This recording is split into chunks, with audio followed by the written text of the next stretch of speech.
Chapter 992. Tang didn't do any probing because he didn't want to alert the enemy.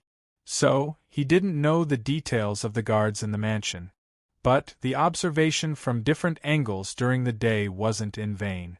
At least, Tang had a preliminary understanding of the general situation of the mansion. Tang easily broke through the first wall. Behind him was a small open space with basically no obstructions. Fortunately, the greenery of the mayor's mansion was done well. After a flash, Tang silently leaped into an unknown ornamental plant that was half the height of a person and quietly crouched. After hiding for a while, a group of barbarian patrolling soldiers carrying iron rods walked past Twain's eyes. Their muddy leather boots were right in front of Twain's eyes. Twain could even smell an unpleasant smell if he moved his nose slightly. Phew! Tang heaved a sigh of relief. He didn't need to stand up to observe. Once he entered, he confirmed his previous judgment. This place was definitely not simple. The city lord's mansion wasn't completely dark at night. Apart from the various buildings, even an inconspicuous garden path was lit by a bonfire, illuminating the entire area. Of course, it was late at night. So, although there were many barbarian patrolling soldiers and they were very responsible, they didn't make any big noise. They must have received a warning. It was quiet as if it was a dead land. But this seemingly peaceful dead land was no different from a dragon's pool or a tiger's den in Tang's eyes. It was briefly mentioned before that if an expert wanted to track and lock onto a person or a certain area, he didn't need to stare at it like an ordinary person.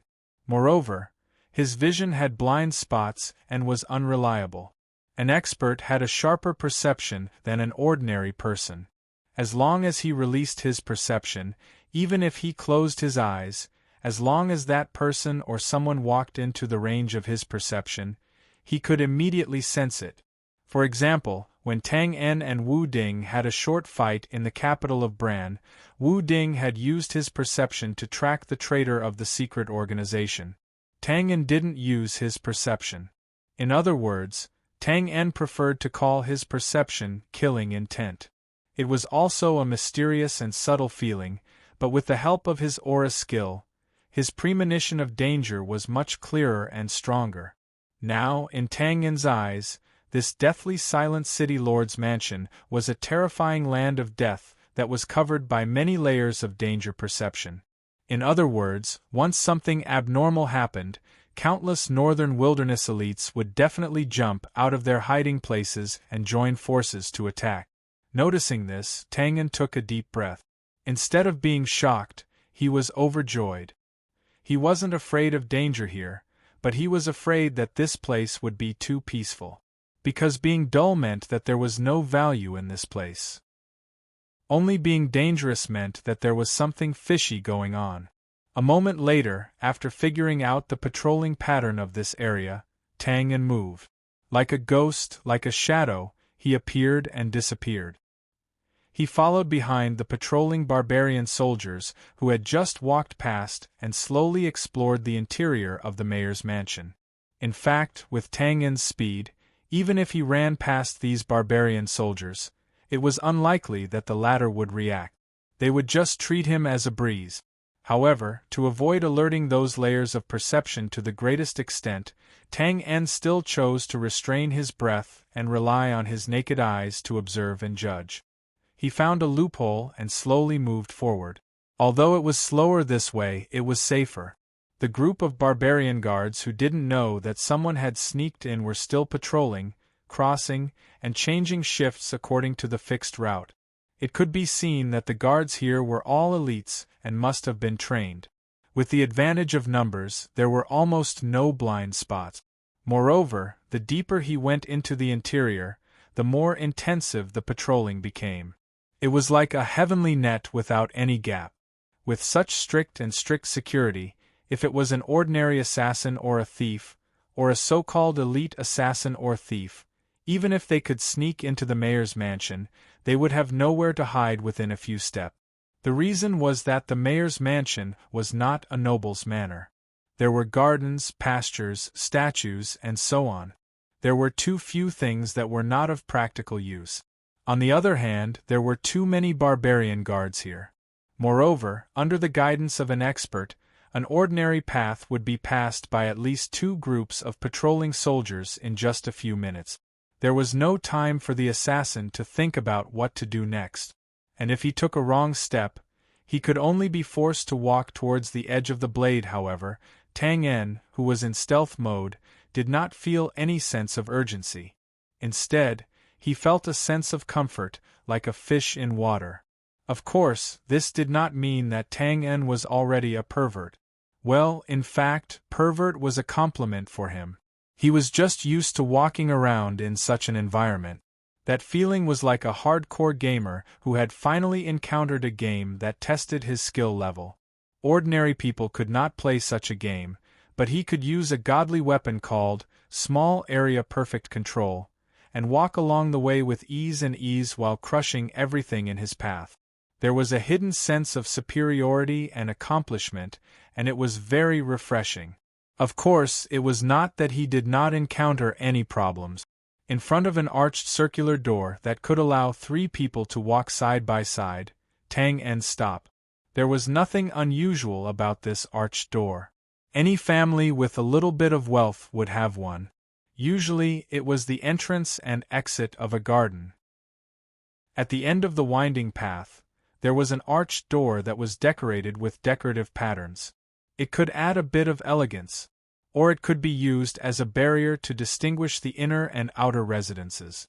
The servants lived outside and the master lived inside. The difference in status would add a bit of mystery, and it would help to maintain the dignity of the master. Right now, this should be the latter situation. Outside the arched door was the office of the general administrative officials. Inside were the big shots that represented the highest authority in this town. They rested, worked, and teased their female subordinate. It was also the center of the city lord's mansion. There were torches on both sides of the arched door. The carvings on the inner wall and the bluestone floor were clearly illuminated. There was nothing unusual. More than 10 feet away from the arched door, the barbarian patrol team that Tang En had been following had safely passed through here without any problem. However, Tang En still stopped moving forward. First, he looked at the carvings on the arched door. At first glance, it looked like flowers and plants. But, if he looked carefully at the branches and leaves of those flowers and plants, it looked more like a figure that was deliberately composed of independent and mysterious arcs. Then, he looked at the somewhat stiff carving marks. There was no doubt that they had been carved recently. Of course, this was not the main point. Tang En also could not see the main point. He lowered his head and looked at the bluestone floor. It was 3 feet square. The footprints were obvious. Soil could be seen in the gap. It was obvious that the slate had been here before. From the looks of it, there weren't many problems. However, Tang En faintly felt danger. It was like a beast looking at a trap with tempting food. Tang En thought for a moment. Then, he did not try to force his way in. Instead, he flashed out of the range of the torches. Then, he arrived at the shadow of the wall. He pressed his back against the wall as if he had blended into it. Soon, a group of barbarian guards approached from afar. They did not hesitate. They swaggered through the arched door and disappeared. Tang En narrowed his long and narrow eyes as he saw this. He looked at the bluestone floor thoughtfully. He still stood there motionless. A few minutes later, the sound of heavy footsteps was heard. Another group of patrolling guards had arrived. Tang En looked at the barbarians entering the arched door one by one. He had finally determined the source of the abnormality. These barbarians seemed to be nervous when they passed through the arched door. So, they slightly adjusted their direction. They stepped on the bluestone floor on the left side of the arched door. None of them dared to cross the boundary. This was undoubtedly abnormal for the undisciplined barbarians. Seeing this, Tang En's finger moved slightly. He silently removed a stone from the wall. Then, he waited for the last barbarian to step into the arched door. Then, he flicked his finger. Whoosh! A subtle sound of something breaking through the air was mixed with the whistling cold wind. However, the last barbarian guard's thigh suddenly trembled. He screamed in fear. He grabbed the air with both of his hands. Then, his huge body lost its balance and fell to the ground on the other side of the arched door. The next moment, a mournful scream resounded through the silent sky. A black ray of light flashed through the decorative patterns on the inner wall of the arched door. Then, the decorative flowers and plants seemed to have come alive. Their branches and leaves swelled crazily. They extended from all directions like pythons and whips. Then, they bound the barbarian's body and pulled him back. No! Damn it! Bang! A violent sound reverberated through the inner wall of the arched door. It was strange and oppressive. In this short period of time, a burly barbarian like a bear was torn apart by those strange branches and leaves. A large amount of blood and minced meat exploded.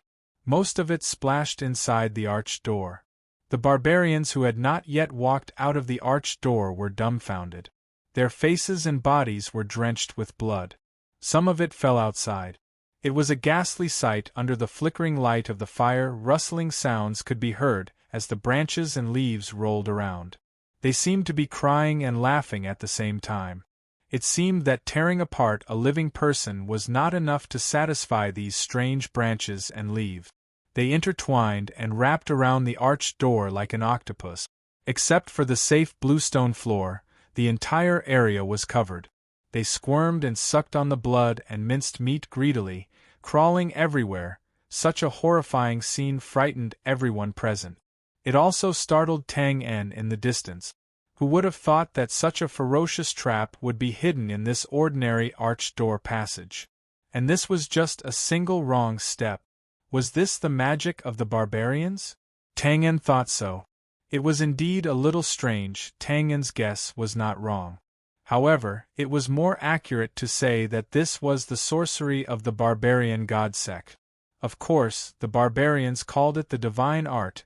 After a few breaths, the bluestone floor was brand new. The strange branches, leaves, and flowers that could no longer absorb any nutrients returned to the wall. Everything returned to normal.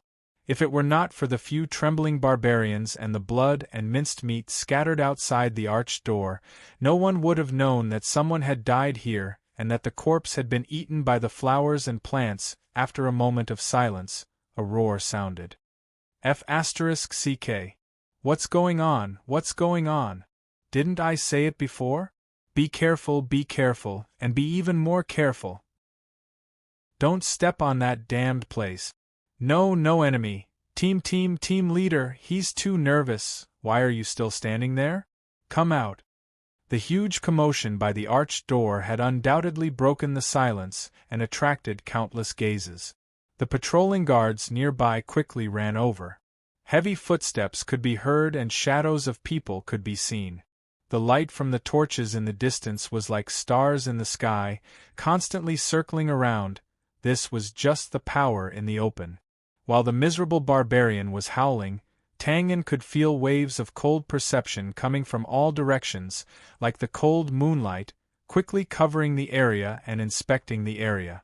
In the midst of this chaos, Tang En's lips curled up slightly. He easily climbed over the wall of the arched door and stepped into the heart of the mayor's residence. He did not climb over the arched door previously because he was worried that the experts inside would notice. After all, no one knew if there were any experts from the northern wilderness who had nothing better to do than to release their perception. However, it was different now. Whether it was the hidden perception or the open surveillance, all of them were attracted by the commotion at the arched door. They would not notice the faint shadow that climbed over the wall in the distance. Taking advantage of the chaos, Tang En instantly scanned his surroundings after landing. Without any hesitation, he jumped out again. Like a ghost, he passed through several buildings in a row and finally stopped in front of a 2-story attic. He jumped under the eaves and hid. Tang En knew very well that this place was not safe. In fact, there should be an expert from the northern wilderness guarding this place with only a layer of roof tiles between them. However, Tang En didn't have a better choice. He could choose an escape route in an instant when he was heavily surrounded, but it would take time for him to determine the location of the mysterious barbarian commander from the dozens of buildings in front of him, whether they were conjoined or single buildings. Without any hesitation, Tang En closed his eyes the moment he hid. Spying. Aura observation. Spying. All things in the world, nothing can hide. Aura observation. See through mountains and rivers, see through all things. Among all the system skills that Tang En had mastered, these were the two most suitable for observation. Of course, they were also the most suitable methods for the current situation. System skills were different from pure strength. Strictly speaking, they did not belong to this world and were not included in any battle energy martial art. Even if it was an expert with extremely sharp perception, it was unlikely that it would cause any reaction. The focus of the two skills was also slightly different. Spying could see all man-made traces and was suitable for tracking. Aura observation was more mysterious. It was suitable for observing the assassination terrain and vaguely judging the opponent's strength and danger. Opening his eyes, if Tang En met someone's gaze now, he might be able to scare a few cowards to death. Because his eyes had completely become almond-shaped, without the slightest emotion, just like a cat's eyes. However, they did not glow in the dark environment. Instead, they became even darker and deeper. Without a doubt, his first observation target was naturally located in the center of the mayor's mansion. There was indeed the most imposing single building there. It should be the mayor's office in the past. Of course, no matter how imposing this building was, in the eyes of the current Tang En, it was just a general model outlined with a few lines. It was very boring. After sizing it up, Tang En shook his head regretfully. If it was daytime, the mysterious barbarian commander might be working there. After all, that was the place in the city where one could display one's status and authority. But now it was late at night. It was resting time. It was unlikely that the commander would be there. The conclusion from aura observation was also the same. Although there were many barbarians stationed around that place, it looked like they were ready to fight for fear of being invaded. But this was only for show. It could be said that it was a trap because there was no sense of danger there. In other words, there were no experts from the northern wilderness guarding that place. Of course, if the mysterious barbarian commander dared to set up an empty fort strategy and did not arrange any experts to protect him when he slept, Tang En would accept it. He shifted his gaze and slowly looked around. After looking around, Tang En couldn't help but frown slightly. The other party seemed to know that experts had the ability to sense danger. Therefore, the experts from the northern wilderness guarding this place were distributed very evenly. It was impossible to see where they were focused on protecting. This also destroyed Tang En's idea of using the degree of danger to find the location of the mysterious barbarian commander. But this was not a problem for Tang En. If one plan did not work, he would use another. Tang En turned off his skill in the blink of an eye. As if he was in slow motion, he silently crawled under the eaves. It was only a short distance of less than 30 feet, but it made Tang En's forehead sweat. After a while, he finally reached the end of the eaves. He wiped off the sweat and first observed the surrounding environment. He was certain that there would not be any barbarian patrols passing by in a short period of time. Tang En slowly straightened his back, stretched out, and stuck his suit in the air. His posture was extremely strange. He was like a koala bear hugging the corner of the eaves. He raised his head and looked at the blurry figure sitting in the shadows above the roof. It was the expert from the northern wilderness. The expert was also a human, not a machine. Just because he received an order, he couldn't carry it out without any distracting thoughts. The position of the mysterious barbarian commander was extremely revered. He could not be careless when it came to safety. Therefore, even if it was calm now, Tang En did not believe that the expert was not worried at all. He would not subconsciously look at the location where he was being protected. This was absolutely impossible. This was instinct. Just like a mother who brought her child out. Even if she knew that there was no danger in the current environment, when she was chatting with others, her gaze would still unconsciously follow the child's figure. She was afraid that something unexpected would happen. And this seemingly unintentional detail was Tang En's best opportunity. In fact, Tang En made the right bet. After a while, when he saw the barbarian expert turn his head to look at the same spot for the second time, Tang En knew that he had succeeded. So, young people, you are still young. You don't know the principle that details determine success or failure. A certain someone, who had gained an advantage, pretended to be obedient and shook his head regretfully. Then, he shrank back and carefully observed the direction that the expert from the northern wilderness had unconsciously looked at. With guidance, Tang En quickly determined his target. It was an ordinary-looking bungalow located in the southeast corner of the inner residence. He grinned silently. "Ha, tremble, mortals. Any deliberate concealment is false. Because I am a man with Sharingan, well, there was no need to be surprised. When an assassin was close to succeeding in an assassination, it was inevitable that he would feel agitated and excited. It was also inevitable that he would need to divert himself. The only difference was the way he diverted himself. Some liked to spin the dagger, some checked the assassination tools like the sleeve arrow again, and some kept licking their lips.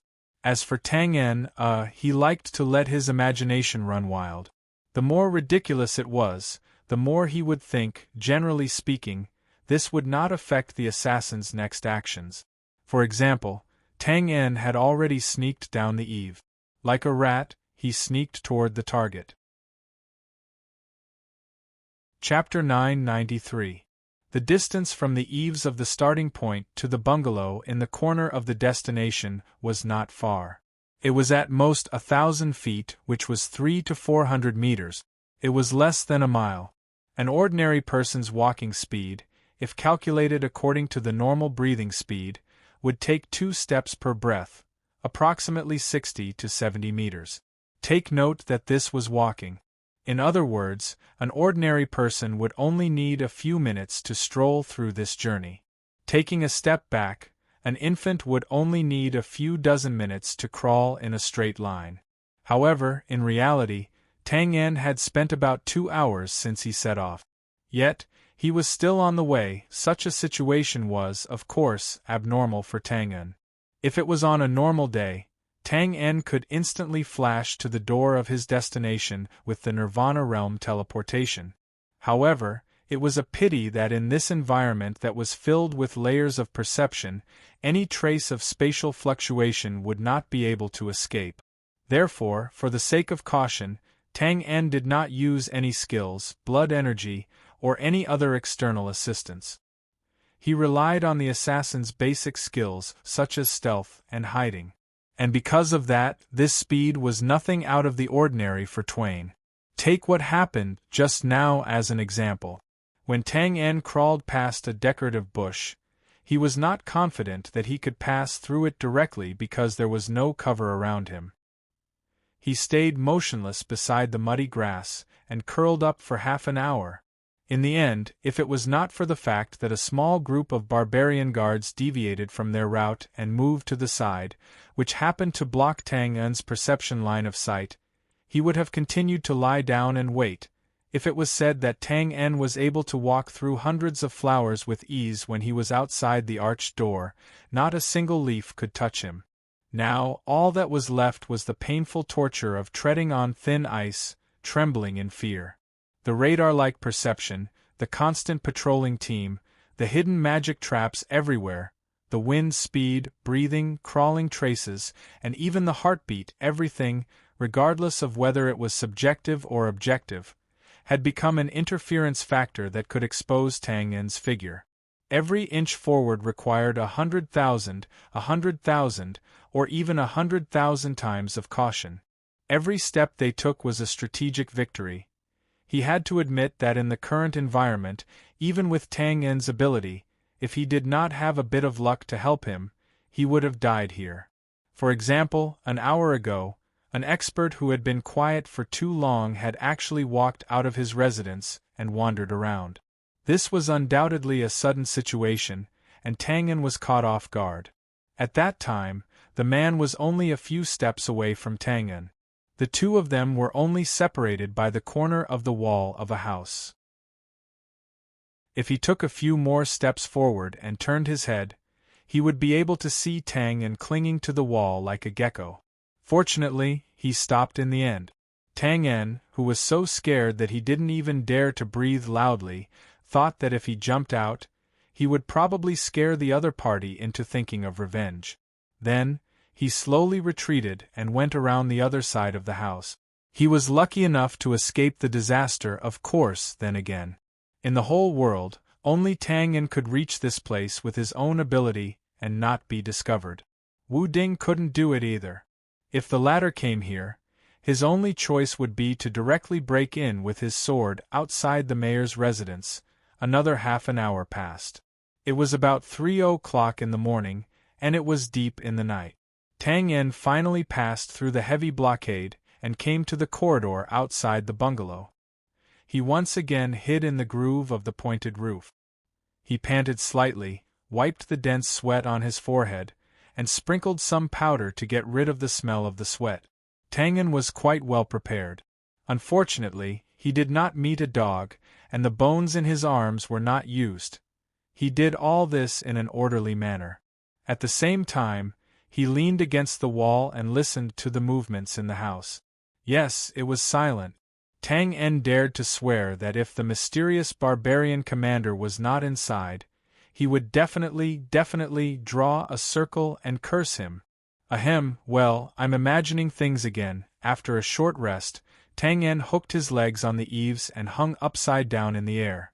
He slowly lowered his body like a bat. Then, his fingers moved slightly, and a thin blade slowly slid along the gap of the wooden window. Suddenly, there was a tinkling sound of metal colliding. It was almost inaudible. Tang En was stunned. Then, he did not give up and slid in the opposite direction. Similarly, there was a tinkling sound. He was furious. Damn it, you dare to fight with me!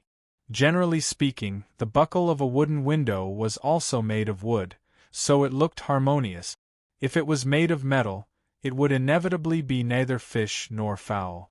But the wooden window in front of him was different. It should be to guard against unfriendly guests like Tang En, so it was sealed from top to bottom with an iron plate. A thin blade could not cut it at all. Of course, it would not be a problem if it was covered with blood energy.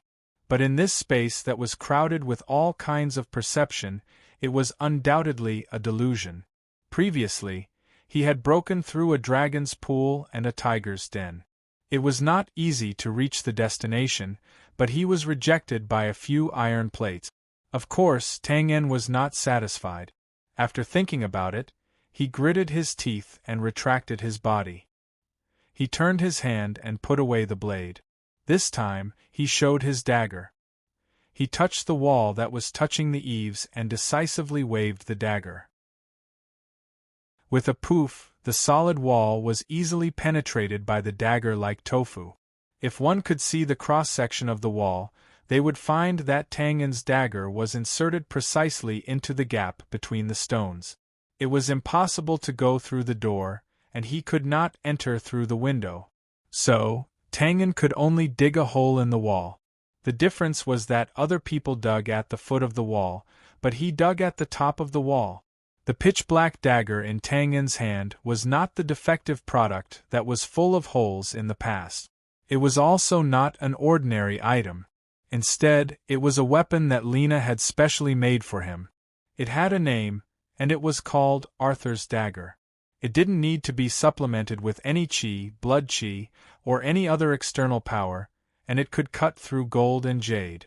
So, a mere stone and brick wall was naturally not a problem. Of course, even so, Tang En cut very carefully. He held the dagger in one hand and slowly moved it, trying his best not to make any noise. He held the bottom with one hand and caught the falling limestone debris.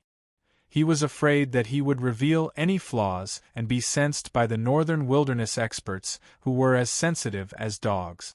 After a while, a stone, a brick, and another stone, Tangin used his great patience to grind his way through and opened up a cave at the top of the wall. He was like a mouse digging at the foundation of a granary.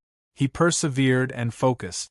At this moment, suddenly, the dagger paused and was stuck in the gap of the last stone. Then Tangin's ears twitched. He pursed his lips slightly and revealed a trace of determination.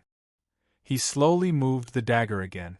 Soon, some light footsteps came from the corner of the corridor. It was vague barbarian language. "Are you sure that no one came in from the arch?" "I'm sure. I went to ask myself just now." Two figures turned in from the corner and walked up the corridor. That unlucky guy's companions said that they didn't see the enemy. "That guy must have been too nervous and made a mistake." "Shoo, lower your voice." When they came to the corridor, the figure walking on the inner side subconsciously looked at the house and pressed his palm, as if he was afraid of waking something up. He said in a low voice, "That's good.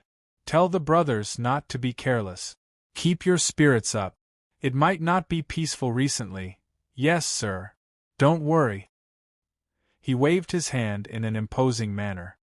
With the experts and warlocks of the Divine Church overseeing the place, coupled with the warriors in the army patrolling nonstop and disciplining those brand bastards, they can only stare and can't enter. Yes, it's always good to be careful. Besides, there are also strong people on the brand side. I once saw a brand in a small valley. Nearly 10,000 tribal warriors went in to encircle and hunt him down, but they couldn't catch him even after spending a night. What happened later? Later on, he walked right into our trap and was trapped. However, he took the initiative to try and capture the king, but he failed. After we surrounded him, we couldn't do anything to him for a while. In the end, we had to set fire to the mountain to force him out. F***ck. At this time, if the two figures who were talking below raised their heads slightly and looked up at an angle of 45 degrees, they would immediately see a big rat. Tangin didn't look at them at all, nor did he hear what they were talking about. Now, he only saw the trajectory of the dagger slowly moving in his eyes. His face was expressionless, and his eyes were like wolves and eagles. "By the way, sir, is the person inside? I'm just asking casually. Everyone has their own guesses. It's inconvenient for sir not to say." As if he was apologizing, the figure outside walked half a step back and bowed slightly with his hand on his chest. The atmosphere suddenly became a little tense. When he was about to walk to the closed window, the figure inside said in an extremely serious tone, "Tell the others, if anyone has any guesses, let him rot in his stomach. Well, you and I have known each other for many years, and you know my character. This matter shouldn't be asked, and you shouldn't ask, or else the consequences." His tone was a little slower, and he waved his hand as if he wanted to find a more accurate description that could completely dispel the other party's doubts and not affect their friendship. At this moment, the words stopped, and so did his feet. The figure outside saw this and stopped at the same time. The sir turned his head to look at the shoulder inside, paused, and suddenly looked up. "What's wrong, sir?" Following his gaze, the figure outside also looked up.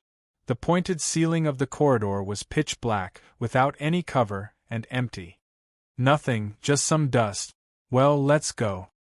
The figure inside retracted his gaze, tilted his head and thought for a while, shook his head, and turned to leave the corridor. The moment the two left, the wall near the pointed eaves of the corridor seemed to move, and a stone moved out a little and returned to its original position. Inside the room, Tangin, who was pressed against the cold wall, retracted his arm and let out a long sigh of relief. His forehead and temples were instantly covered in sweat. Fortunately, it was very safe here. The large area perception that seemed to be everywhere in the mayor's residence didn't cover this place. However, now that he thought about it, the voice of the person outside just now seemed a little familiar. Was it an illusion? Shaking his head and throwing away these distracting thoughts, Tang En landed lightly on the ground. Glancing around, the room wasn't very big. It was divided into two compartments by a half-open wall and a curtain with various kinds of crystal pendants hanging on it. As a place to rest, the space was enough. The room wasn't completely dark. There was a weak light source in the inner room, reflecting the dark blue crystal pendants on the curtain, illuminating the hall in the outer room like the sea, mysterious and elegant. After roughly observing the layout of the outer room, he determined that there was no danger. Walking silently, Tang En's nose suddenly twitched, and he smelled a faint fragrance. He couldn't help but feel a little surprised. In Tang En's impression, the barbarians who didn't care about their appearance, regardless of whether they were men or women, mostly didn't have any strange smell. Where did this faint fragrance come from? Not understanding, Tang En didn't care much about it. Perhaps it was left by the Bran who lived here before. When passing by the reception table in the outer room, Tang En saw a beautifully packaged crystal wine bottle on the table. He picked it up, pulled out the cork, and sniffed it. Fruit wine? He raised his head and took a sip, licking his lips. It tastes good. Putting down the wine bottle, he silently passed through the outer room and came to the curtain. He narrowed his eyes slightly. The layout of the inner room was also simple. A bed covered with gauze, a few tables and chairs, and a few potted plants in the corner near the curtain. There were flowers and plants, and that was the general layout. As for the weak light source, it was emitted by the dark illuminating crystal embedded in the wall above the bed. Its function was like the wall lamp hanging at the head of the bed in the modern world. It didn't make the bedroom dark, and it didn't affect sleep. It could also add a little spice or something. Tisk, it's quite tasteful. Looking at the raised quilt on the gauze bed, Tang En raised his eyebrows and thought so. Then, he gently lifted the curtain and stepped into the room. Now, Tang En was very confident about the purpose of this trip. Judging from the perverted defense outside, the one lying on the bed was most likely the mysterious barbarian commander. Even if it wasn't, it should be a big figure in the barbarian army. Anyway, it wasn't a loss. His fingers trembled slightly, and he flipped his hand to reveal the dagger again. Tang En silently walked towards the bed with the corners of his mouth slightly raised. Hey, it's not easy to meet you. I hope you won't disappoint me. Just as he was about to reach the bed, Tang En's footsteps suddenly stopped. He blinked his eyes and was somewhat puzzled. It wasn't that he felt danger, but with Tang En's eyesight at such a close distance, even with the gauze, he could clearly see the situation on the bed. Judging from the slightly raised quilt, it was impossible for a burly barbarian to be sleeping under it. Taking a step back, even if the barbarian's body was severely shrunk and was extremely thin, similar to the Bran, what was with the slender curves? Woman? Tang En was stunned. His mind was full of absurdity. His first thought was that he had found the wrong target. Could it be that this wasn't the resting place of the mysterious barbarian commander, but the captured concubine of the Bran Beauty, and the barbarian commander didn't sleep here tonight? Damn. What should I do? Leave? Or should I just stay here and wait for him to show up? Tang En instantly fell into an incomparable dilemma. He couldn't decide what to do for a moment. At this moment, the corner of his eyes seemed to have caught a glimpse of something reflecting a faint light. He subconsciously turned his head to look, and his body trembled. His gaze suddenly froze. There were a few thick books on the wooden cabinet at the head of the bed. One of them was open, and it was written in the Bran language. Of course, this wasn't the main point. The main point was the small thing on the open book.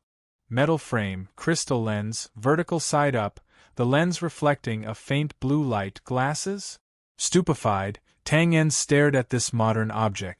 Instantly, his mind was filled with a sense of absurdity.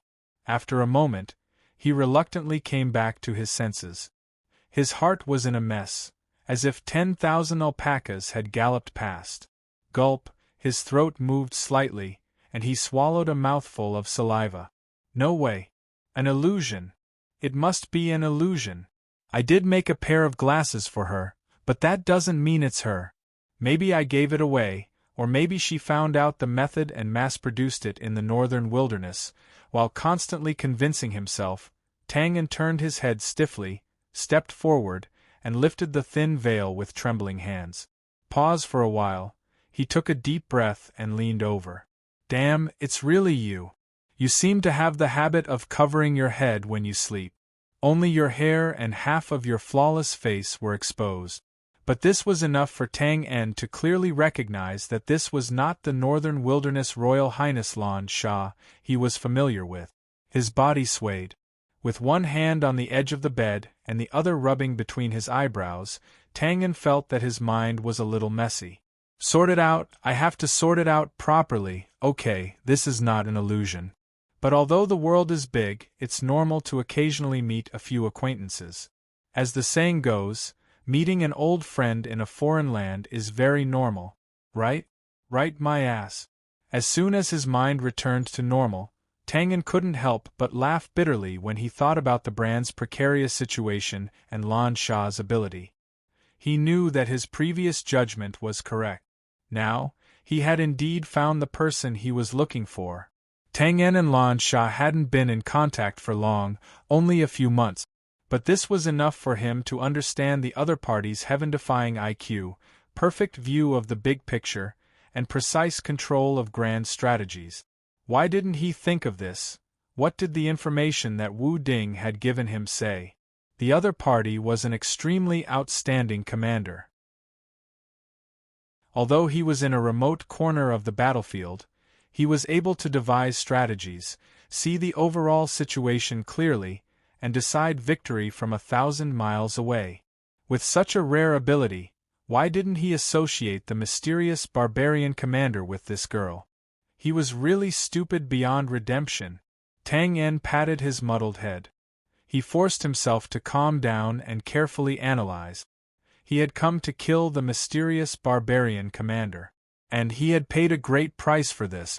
Logically speaking, now that he had found her with great difficulty, he would naturally kill her. But now, he had found Lan Sha, what should he do? Kill her? Well, actually, I'm not very familiar with her. Although she saved me, I also saved her. We don't owe each other anything.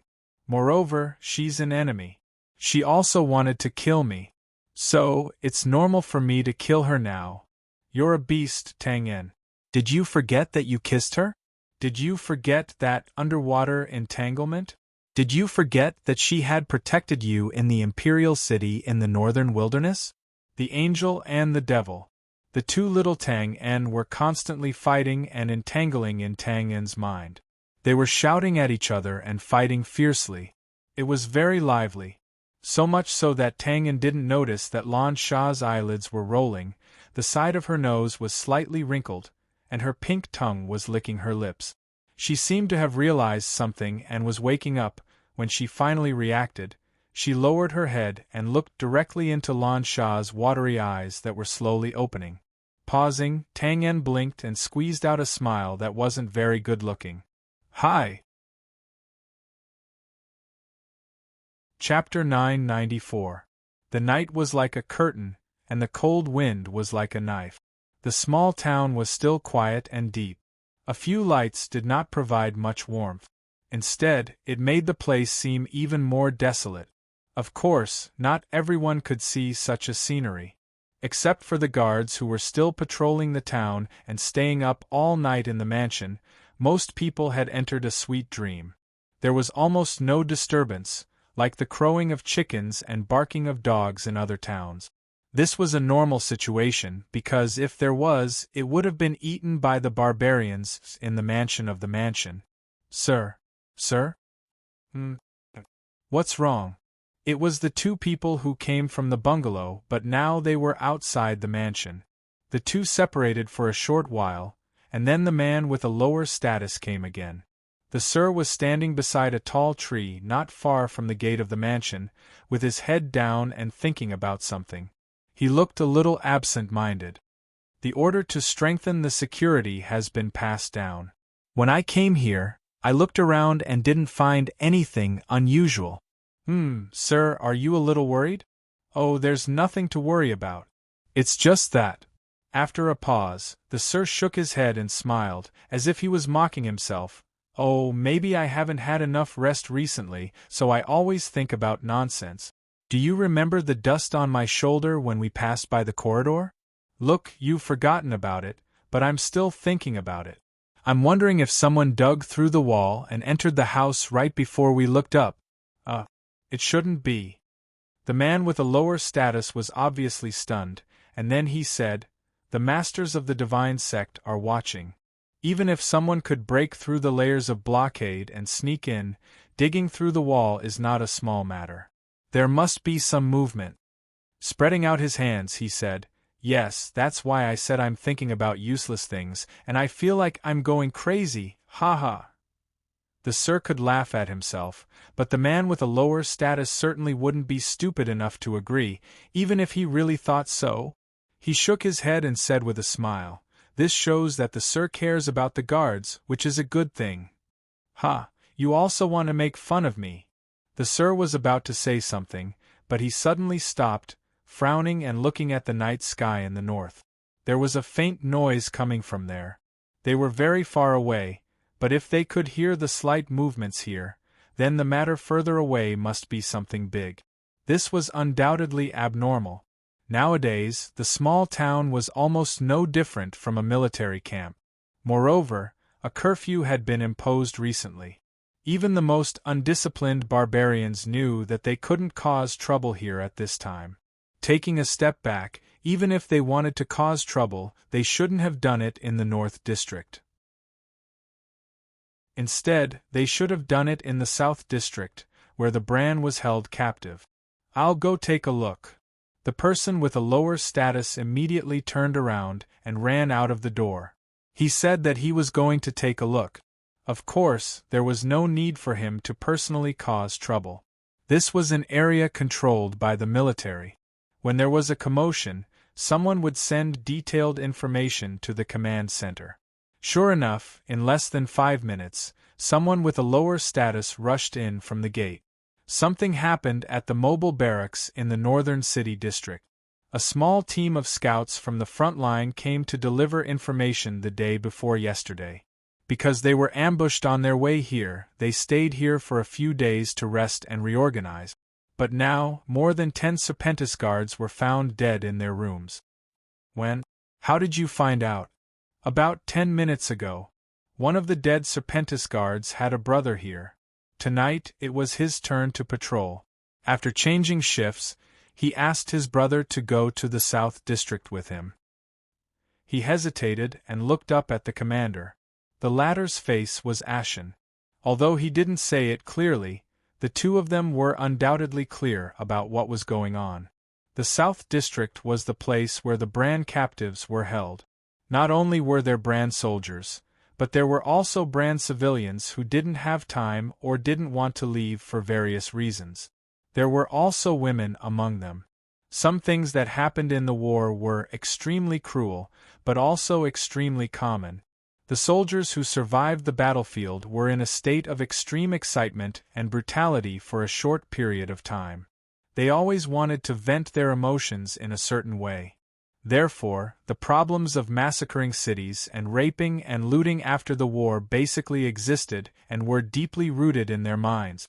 Moreover, this was the barbarian army that was known for their madness, not the Grey Coat army. Therefore, regarding this problem, even the highest commander, Lan Shah, couldn't do anything about it.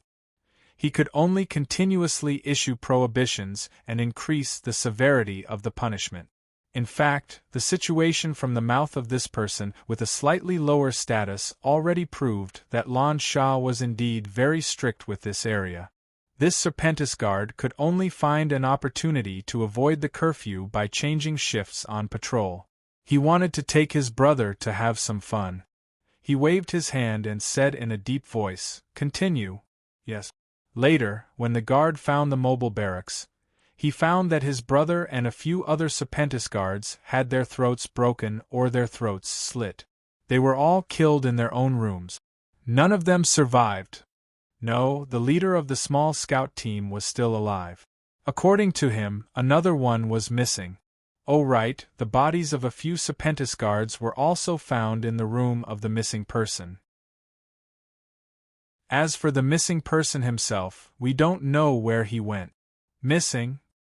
His face suddenly darkened. As if he knew what this person was thinking, the person with a slightly lower status explained, "Sir, don't worry. I have asked in detail. The leader of the scouts said that the missing person was just an ordinary warrior. After spending a few days together, there was no problem with his body, language, behavior, etc. He shouldn't be an assassin from the Bran." "No. What's wrong?" "First, there was a problem with the mobile barracks, then the hidden magic at the arch was triggered. The dust just now. Damn it!" He suddenly roared, turned around, and rushed to the inner house. The person with a slightly lower status was stunned.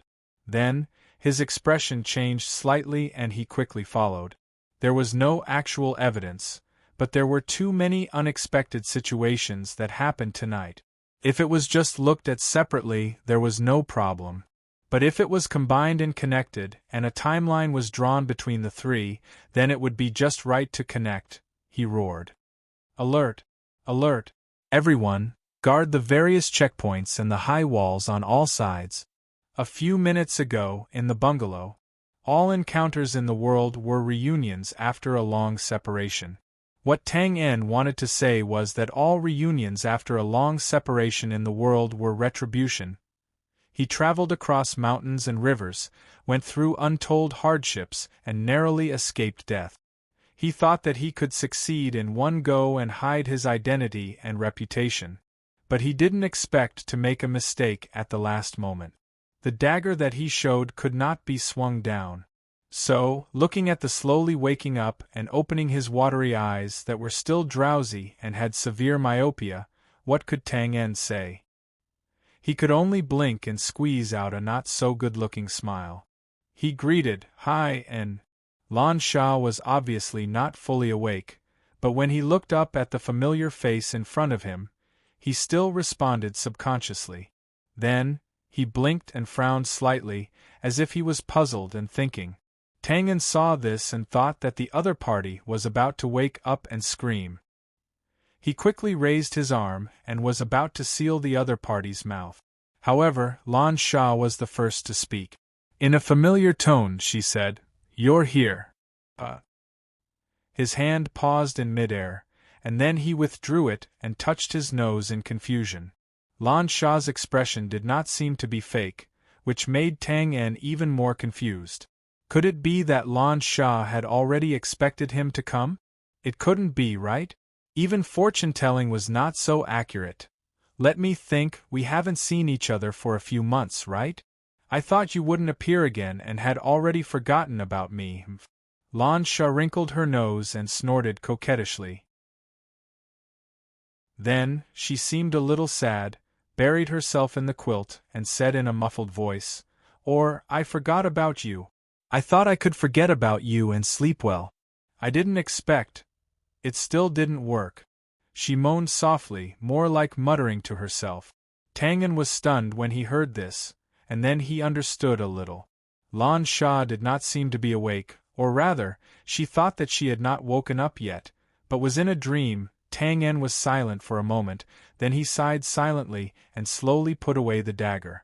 If Tang En forced himself to calm down before, there was more or less a faint murderous intent in his heart, but now it was gone. How should he put it? Tang En did not think that he was a soft-hearted person. Of course, it was not indiscriminate killing of the innocent. At least, he could not do it to someone who often thought of him and even often met with his virtual self in her dreams. What did this situation mean? Insignificant feelings? Or missed after parting? Tang En was not sure, and he did not want to think about it. He knew that it was not because of deep hatred, so she often dreamed of killing. "I think I still have to blame myself. I have carefully thought about why it is like this. Oh, it should be after the first time I dreamed of you, my reaction was too strong. I kept thinking that I shouldn't be like this, that I can't be like this. As a result, it made me remember you more clearly, and the number of times I dreamed of you increased. When I reacted later, I was already used to it. She pouted helplessly and shook her head gently. Her cloud-like long hair was even more messy, and she seemed to have given up easily. Well, that's it then. If you can't do it, then so be it. Anyway, it's not the first time. Pause for a while. She seemed to have thought of something, and a faint blush crept up her face.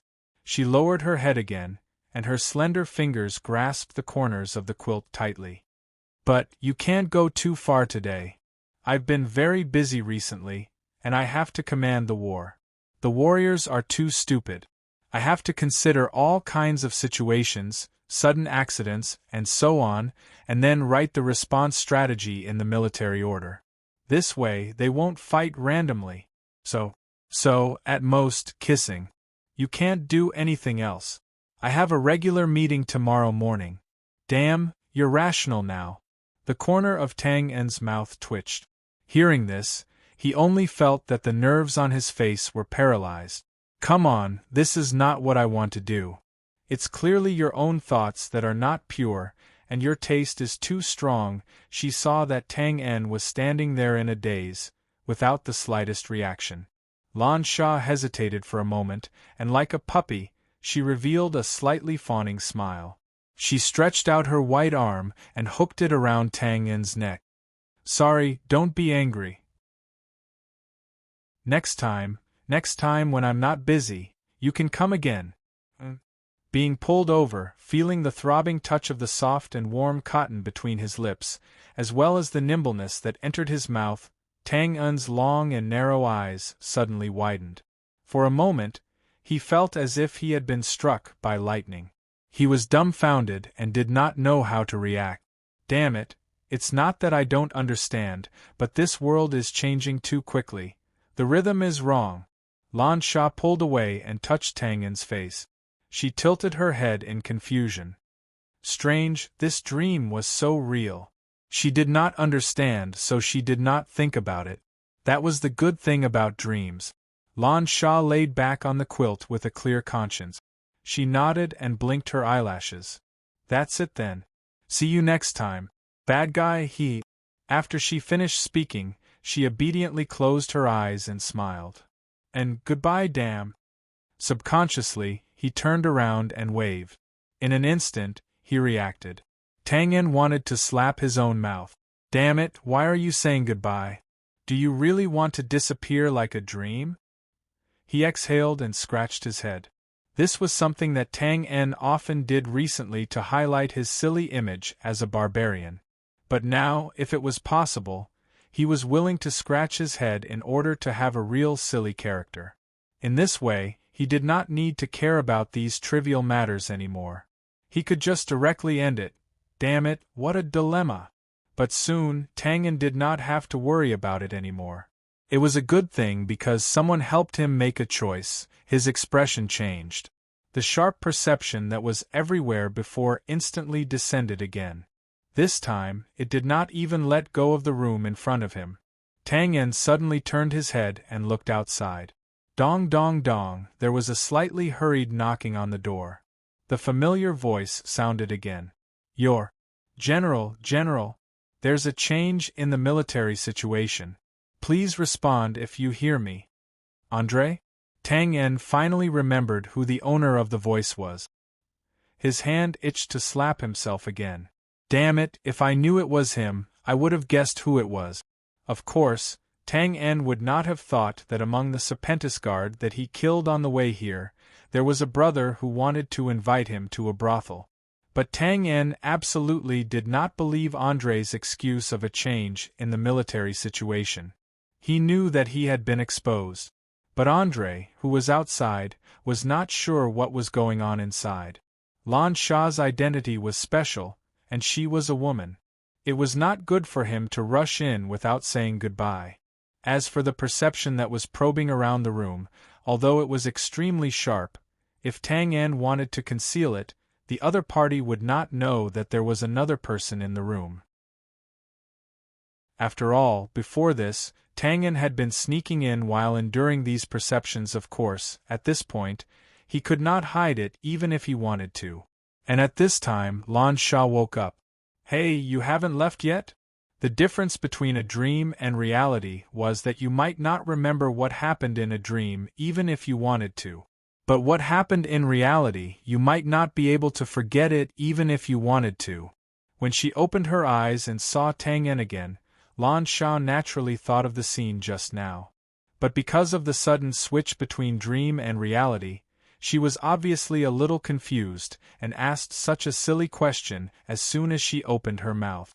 Helplessly spreading his hands, Tang En looked up and sighed. "I want to King walk."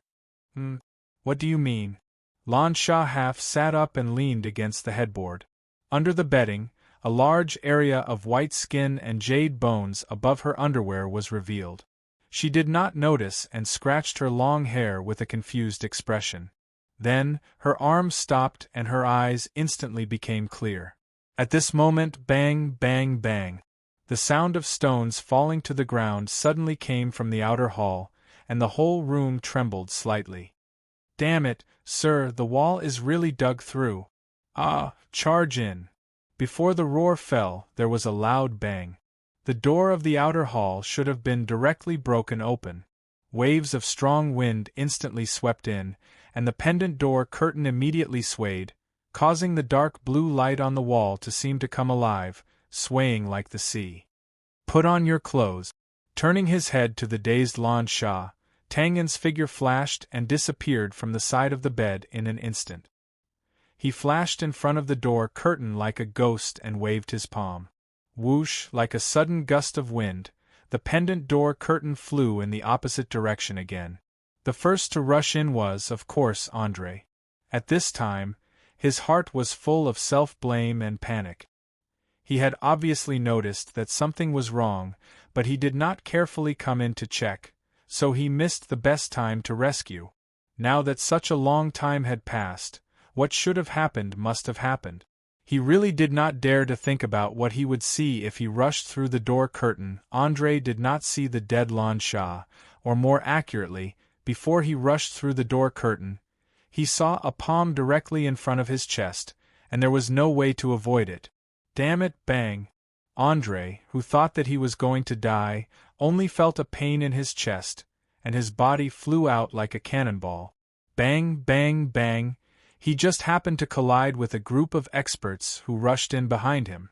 In an instant there was a series of blood spurting out, and more than 10 people rolled around in the outer hall. The thick smell of blood instantly spread, and they were in a sorry state. Not dead. Looking at more than 10 guards lying on the ground moaning, and directly losing the ability to fight, Andre, who was directly hit, was at a loss. He lowered his head and subconsciously touched his chest. Not only was there no injury at all, even his breastplate was not damaged. Well, now is not the time to pay attention to this. Suddenly, he looked up and saw a familiar face and figure appear behind the door curtain, looking at him. The standard barbaric language of an emperor. "Long time no see, Andre. But I have to talk about you first. Don't you know that there is a difference between men and women? Don't you know that it is improper to look at something indecent? You just brought people in like this, and you want to take responsibility for what you see? I think you've completely lost your mind." Perhaps it was because of Lan Sha's words and actions in his dream just now, but Tang En's consciousness of, a good man should protect a woman, was instantly awakened in him. He unconsciously changed his position and scolded him righteously. This also made the atmosphere instantly stagnate and silent. Andre, who was in the outer hall, was dumbfounded on the spot. Lan Sha, who was in the inner room, was also stunned. Even the group of experts from the northern wilderness, who had rushed in from outside the door in an instant, were a little confused when they heard this. They hesitated and did not dare to step into the room. They looked at each other. What's going on? Could it be a misunderstanding? Andre instantly came back to his senses, and he looked as if he had seen a ghost. You know. Tang En. Tang En? Compared to Andre, who was only shocked, Lan Sha was completely shocked. When he thought of the words he said and the actions he did before, he immediately let out a moan. His face flushed red, and he instantly buried himself under the blanket like an ostrich. At this moment, the pendant curtain, which had slightly quieted down, suddenly danced wildly like a snake. Chapter 995. When he had no choice but to accept this assassination mission, Tang En knew that this was a near-death experience. Therefore, in a sense, the message he had asked the Gray Space members to deliver to Josiah and the others could be considered as his last words. This was not an exaggeration. The Northern Wilderness was able to fight against the Brand for so many years. Of course, they did not rely solely on their outstanding individual barbarian soldiers and other low-end military forces. It was good that they could win battles on the battlefield, but they might not be able to gain an advantage in a comprehensive battle between two countries. Not to mention anything else, if the Northern Wilderness tribes did not have any high-level military forces, then a Bran expert like Wu Ding could just casually go around and wipe out the Northern Wilderness royalty. The effect of this was definitely greater than taking down 10 cities on the battlefield. Therefore, there were experts in the Northern Wilderness. Perhaps in terms of numbers they were fewer than the Bran, but the degree of cohesion of the tribal system was definitely stronger than the Bran. More importantly, there was at least one expert like Wu Ding in the Northern Wilderness who possessed peerless combat strength. It was precisely because of this that Tang En was not confident in this assassination mission from the beginning. He did not know if the peerless expert from the Northern Wilderness had come. But what was unexpected was that although Tang En's assassination mission was full of twists and turns, it was all within a controllable range. In other words, it was a smooth journey. Tang En did not know what had happened. At least in his opinion, with Lan Sha, the Royal Highness, here, even if the peerless expert from the Northern Wilderness did not come, a few low-level, high-level military forces would be sent. And with the other party here, it would be very, very difficult, almost impossible for Tang En to come to this room and stay for such a long time without being discovered. Of course, this was a story for another day. Tang En didn't need to figure out the trick. The point was that he appeared in this room and was only a few feet away from Lan Sha. At such a distance, Tang En had absolute confidence in himself. Even if Wu Ding, the continent's #1 expert, came, he still had the confidence to place his dagger on Lan Sha's neck before he was killed. In other words, he was in an invincible position. However, Walala, at the moment when the pendant door curtain suddenly danced like a snake, the alarm in his heart suddenly rang loudly. In an instant, Tang En's confidence was swept away. His expression changed drastically. He subconsciously looked to the east, turned around, and used Permitha teleportation. There was a bed, there was a woman, and the woman was still on the bed. As such, the meaning of a man running away was self-evident. However, at this time, Tang En was not in the mood to do so. He ran to save himself by holding Lan Sha hostage. It was also at this moment that suddenly, humph! It was like a thunderclap, as if it was in the sky and in front of his eyes. The pendant door curtain that danced wildly suddenly collapsed, and a number of crystal fragments splashed out in blue light. The house and the ground trembled at the same time. Immediately, before the cold humph ended, Andre and the others who were still lying on the ground in the outer hall felt a sudden stuffiness in their chests, as if they were hit by a galloping carriage head-on. They spat out a large mouthful of blood. Andre was still fine. He wasn't injured before, and now he was at most seriously injured.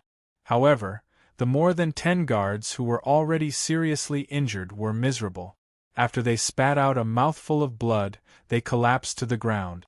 For a moment they could only breathe in, but not out. Basically, they were done for, and this was just being swept by the aftershock.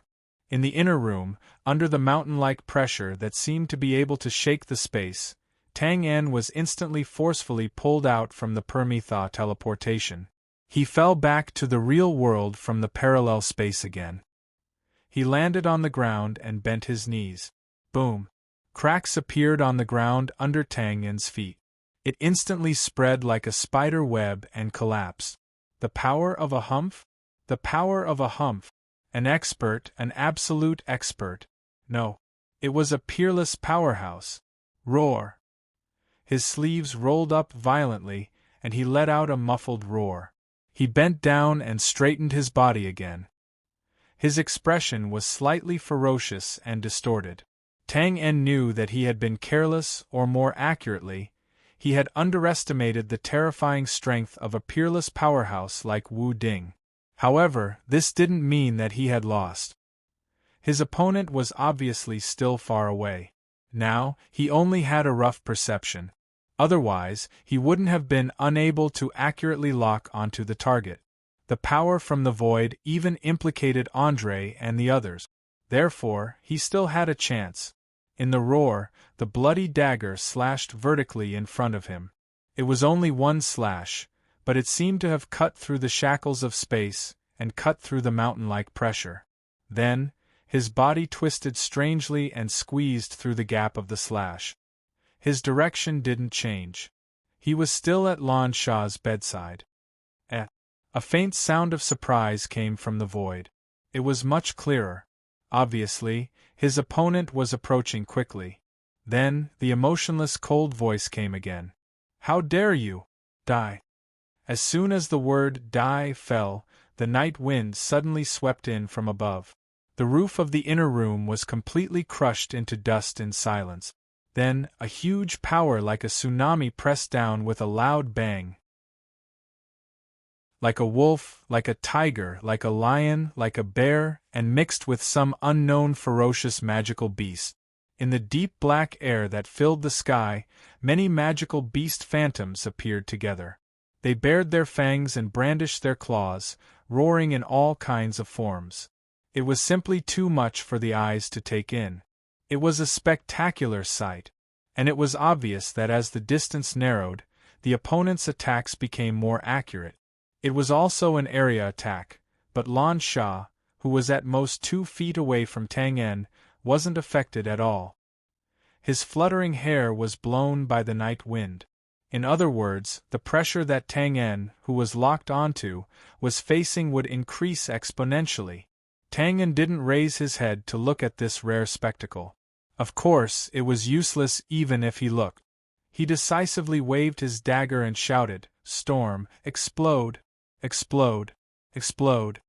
Among all the system skills that Tang En had mastered at this stage, if one were to ask him which one had the most destructive power, it would undoubtedly be Storm.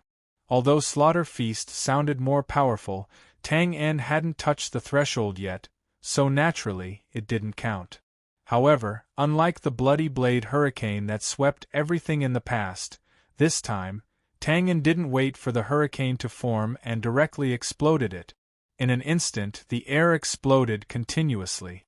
The small wind vortices that gathered were like a pack of wolves that had been abandoned by their leader. They ran in all directions and scattered wildly in all directions. Whoosh! The house that had just been destroyed was heavily damaged. The 4 walls, windows, and doors collapsed and exploded under the continuous attack of the wind blade. Andre in the outer hall and the group of Northern Wilderness Masters outside the outer hall suddenly changed their expressions when they saw this. They hurriedly retreated and dodged, looking extremely pathetic.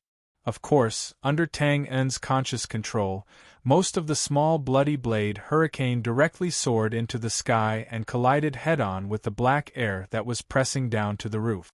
Boom! Boom! Boom! Collision, entanglement, integration. In the end, it was a one-sided crazy crushing. Under the attacks of various demonic beast phantoms, the black air that filled the sky was like a huge wave. With just one contact, it instantly extinguished the countless Bloody Blade hurricane that were like stragglers that dared to break into the sea. It was as easy as destroying a lonely boat that dared to break into the sea. This wasn't the full power of Storm, just the attack of its embryonic form. But even so, the annihilation speed was too fast. In the blink of an eye, there was no sign of the bloody blade hurricane in the sky above the roof. At this moment, puff! Tang En's fate was not much better than those bloody blade hurricane. His body was like a withered leaf that couldn't control itself in a violent storm. He flew out with blood spurting out of his mouth. However, this injury wasn't completely caused by the black air that filled the sky. In fact, Tang En was only grazed by the black air, and he escaped in an instant. This injury was mainly caused by himself.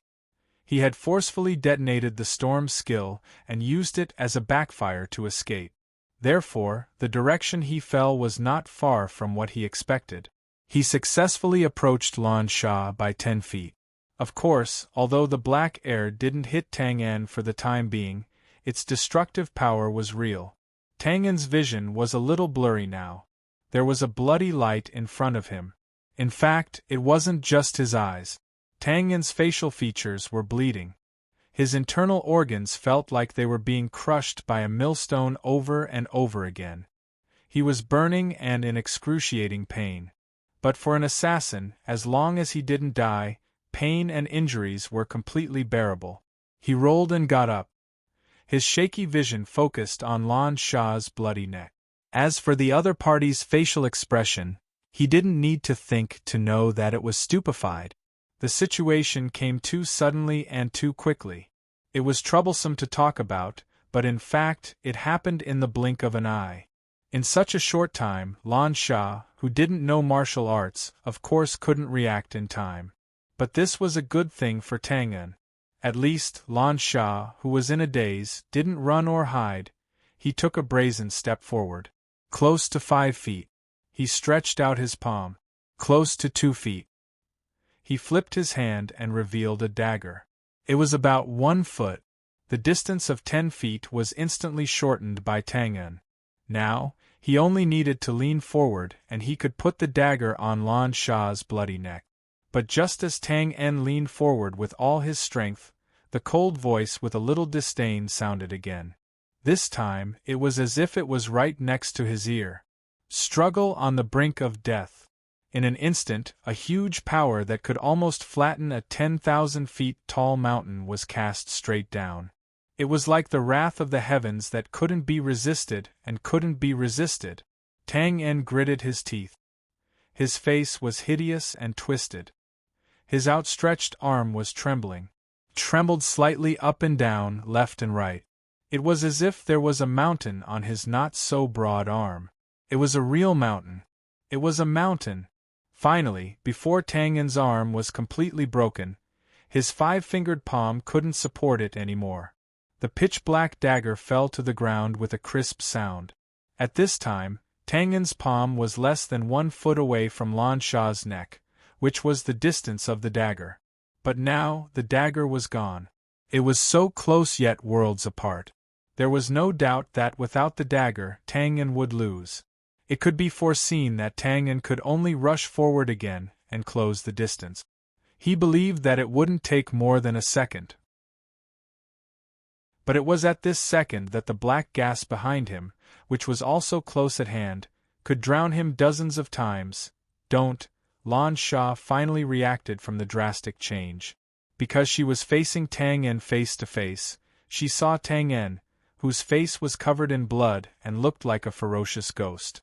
She also saw the domineering black aura coming from behind him like a tide. Time seemed to have frozen at this moment. Quietly, the gravel and wood shavings floated in the air like stars, surrounding Lan Sha, who had her eyes closed and her head lowered. Tang En, whose facial features were oozing blood and whose eyes were clear, and the many disgusting black gas of the demonic beast's shadows. Also, there was a faint figure above the roof, immediately, in the next moment. Whoosh! The moment the black gas of the demonic beasts was about to touch Tang En's back, it suddenly turned into nothingness and swept past. Tang En's messy night clothes and Lan Sha's long hair suddenly made a cold sound and flew in all directions. It was as if they were standing in the center of a storm. No matter how devastating the surroundings were, Tang En and Lan Sha were as steady as before. The situation was reversed in an instant. Of course, this was not because the faint but terrifying figure in the sky deliberately went easy on them, nor was it because Lan Sha's screams to dissuade them. Instead, it was a blood-red dagger that appeared out of thin air. The hilt was held in Tang En's hand. The blade crossed a distance of 1 foot and the tip of the blade lightly touched Lan Sha's carotid artery. Empyrean blood blade. Using blood to condense a weapon, it could cut through space and destroy all things. Tang En was an assassin. Naturally, he did not only have one assassination tool. He also had a spare dagger on him. Of course, the spare dagger could not be like the main Arthur's dagger, which was always hidden in the crook of his arm and could be used in an instant. In the situation just now, when the black dagger fell to the ground, Tang En did not have time to take out another spare dagger. However, not having time to take it out did not mean that he did not have time to make it. Tang En had been practicing the empty blood blade skill all the time. Well, in his spare time. It could not be helped. The black dagger made by Lena was really good. Tang En also used it very well. Therefore, the space for this skill to be used was limited.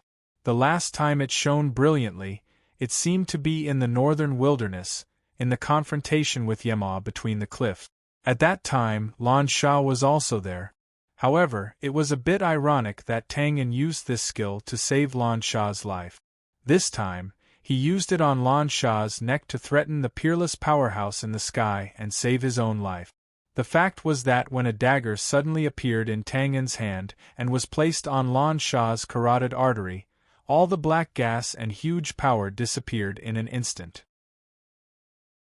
In the end, he, Tang En, was the winner of this extremely short yet abnormally exciting battle. Soon, the wind calmed down and the dust settled. Around the ruins of the original bungalow, figures with strong auras blocked off all directions and were ready to fight. These were the northern wilderness powerhouses who had released layers of perception to investigate in the mayor's mansion. At this time, their expressions were ashamed, resentful, and fearful. They were ashamed because this assassin had broken in right under their noses. This naturally made them feel ashamed. Resentment was even easier to understand. If looks could kill, Tang En would have been riddled with holes. However, because of that demonic blood-red dagger, they could only stare at it and did not dare to take a step forward in fear. Further away, there were countless swaying torches and many figures. Those were the patrolling guards of the mayor's mansion. Because they were quite far away, they could not see clearly what was happening here. However, they vaguely knew that a Bran assassin had broken in and were very puzzled. With such an iron formation and the slowly descending figure in the air, a three-dimensional shackle was officially formed. And in the middle of the encirclement was Tang En, who was casually wiping off the blood stains, and Lan Sha, who was half lying in a daze. Oh, and there was also a large bed made of gauze. Everyone, turn around. If you dare to take another look, I'll dig out your dog eyes. The voice was not loud, but it was unusually cold and piercingly cold. It made people who heard it feel a chill in their hearts. In an instant, the patrolling barbarian soldiers and the surrounding powerhouses all turned around subconsciously. Of course, this was not because they were scared. It was hard to say about the simple-minded barbarian soldiers outside, but these powerhouses all remembered the supreme identity of this figure and immediately kept quiet out of fear and obeyed the order obediently. Tang En also remembered. In fact, when he saw the black gas that contained the phantoms of various demonic beasts, he had already guessed who the intruder was. As mentioned before, the cultivation method of the warriors in the northern wilderness was different from the Bran's battle energy system. They used the power of demonic beasts as their own. If they were lucky enough, they could even inherit the demonic beast's innate bloodline ability or something. Oh, the people in the northern wilderness called this a sacrifice. This method seemed to reap without sowing, but in fact, the conditions for this sacrifice were extremely harsh. And even if these harsh conditions were met, the number of demonic beasts that could bear the sacrifice was very small. It could even be said that most of the warriors in the northern wilderness could only accept a sacrifice once in their lifetime. However, as the saying went, when the forest was big, it was inevitable that there would be a few weirdos. In Tang Yin's understanding, there was such a weirdo in the northern wilderness who could sacrifice multiple demonic beasts. He was also the only person who could cultivate the northern wilderness's supreme martial arts technique, the Savage 10,000 Beast technique. This weirdo was the #1 warrior in the northern wilderness, Bamatu. He was also the manager of the Northern Wilderness Imperial City's library that Tang En knew. After roughly wiping away the bloodstains, he silently grabbed the blanket and wrapped the disheveled Lan Sha tightly. Only then did Tang En turn around and move behind Lan Sha. Of course, the dagger remained firmly on the latter's jade-like neck. Raising his head and looking at Bamatu, who had landed on the ground, his old face was a little pale. It was obvious that his opponent had paid a heavy price for hastily withdrawing his attack just now. He grinned. "Haha, looks like I made the right decision to come today. So many familiar faces. We meet again. How have you been?" "It's you? That little Bran kid?" Although the fight had been lively before, Bamatu, who had obviously arrived late, clearly didn't know the identity of this daring Bran assassin. Now that he saw Tang En's face, he was instantly stunned. Then, he asked with a face full of shock. "Isn't it me? We've met a few times, so I'm familiar with your face. But you sure are ruthless." With Lan Sha in his hands, as long as he didn't fight to the death, forget this Bamatu, even if Wu Ding joined in, Tang En wouldn't be afraid. He spoke very casually. No. His stunned expression didn't fade away. Shock was added to Bamatu's old face as he sized up Tang En in shock. "Kid, your strength. How could it increase so quickly?" The things that Tang En cultivated were completely different from the martial artists of this world. Thus, it was extremely difficult for outsiders to determine his strength and realm. However, with Bamatu's realm, of course, he could see that the current Tang En's strength was very different from when they met last year. It wouldn't be an exaggeration to say that the difference was like heaven and earth. Spreading his hands, he said, "Although I really want to tell you the reason and use it to satisfy my vanity. But I'm very sorry. Now is really not the time to talk about this." After saying this, Tang En's expression suddenly became fierce. He pressed the dagger against Lan Sha's neck and roared fiercely, "This is King kidnapping. Listen up, men stand on the left, women stand on the right. Forget it, Lan Sha, don't move. Again. Cough cough. Hurry up and make way for me, and prepare 2 good giant wolves. Don't follow or I'll kill the hostage. Do you hear me? Hurry up.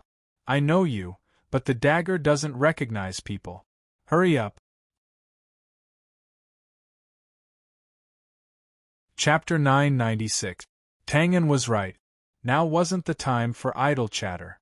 As the commotion in the small city became more and more intense, the eastern horizon also began to quietly glow a little. Of course, most of it was still dark. These glimmers of light only diluted the twilight from darkness to a faint gloom.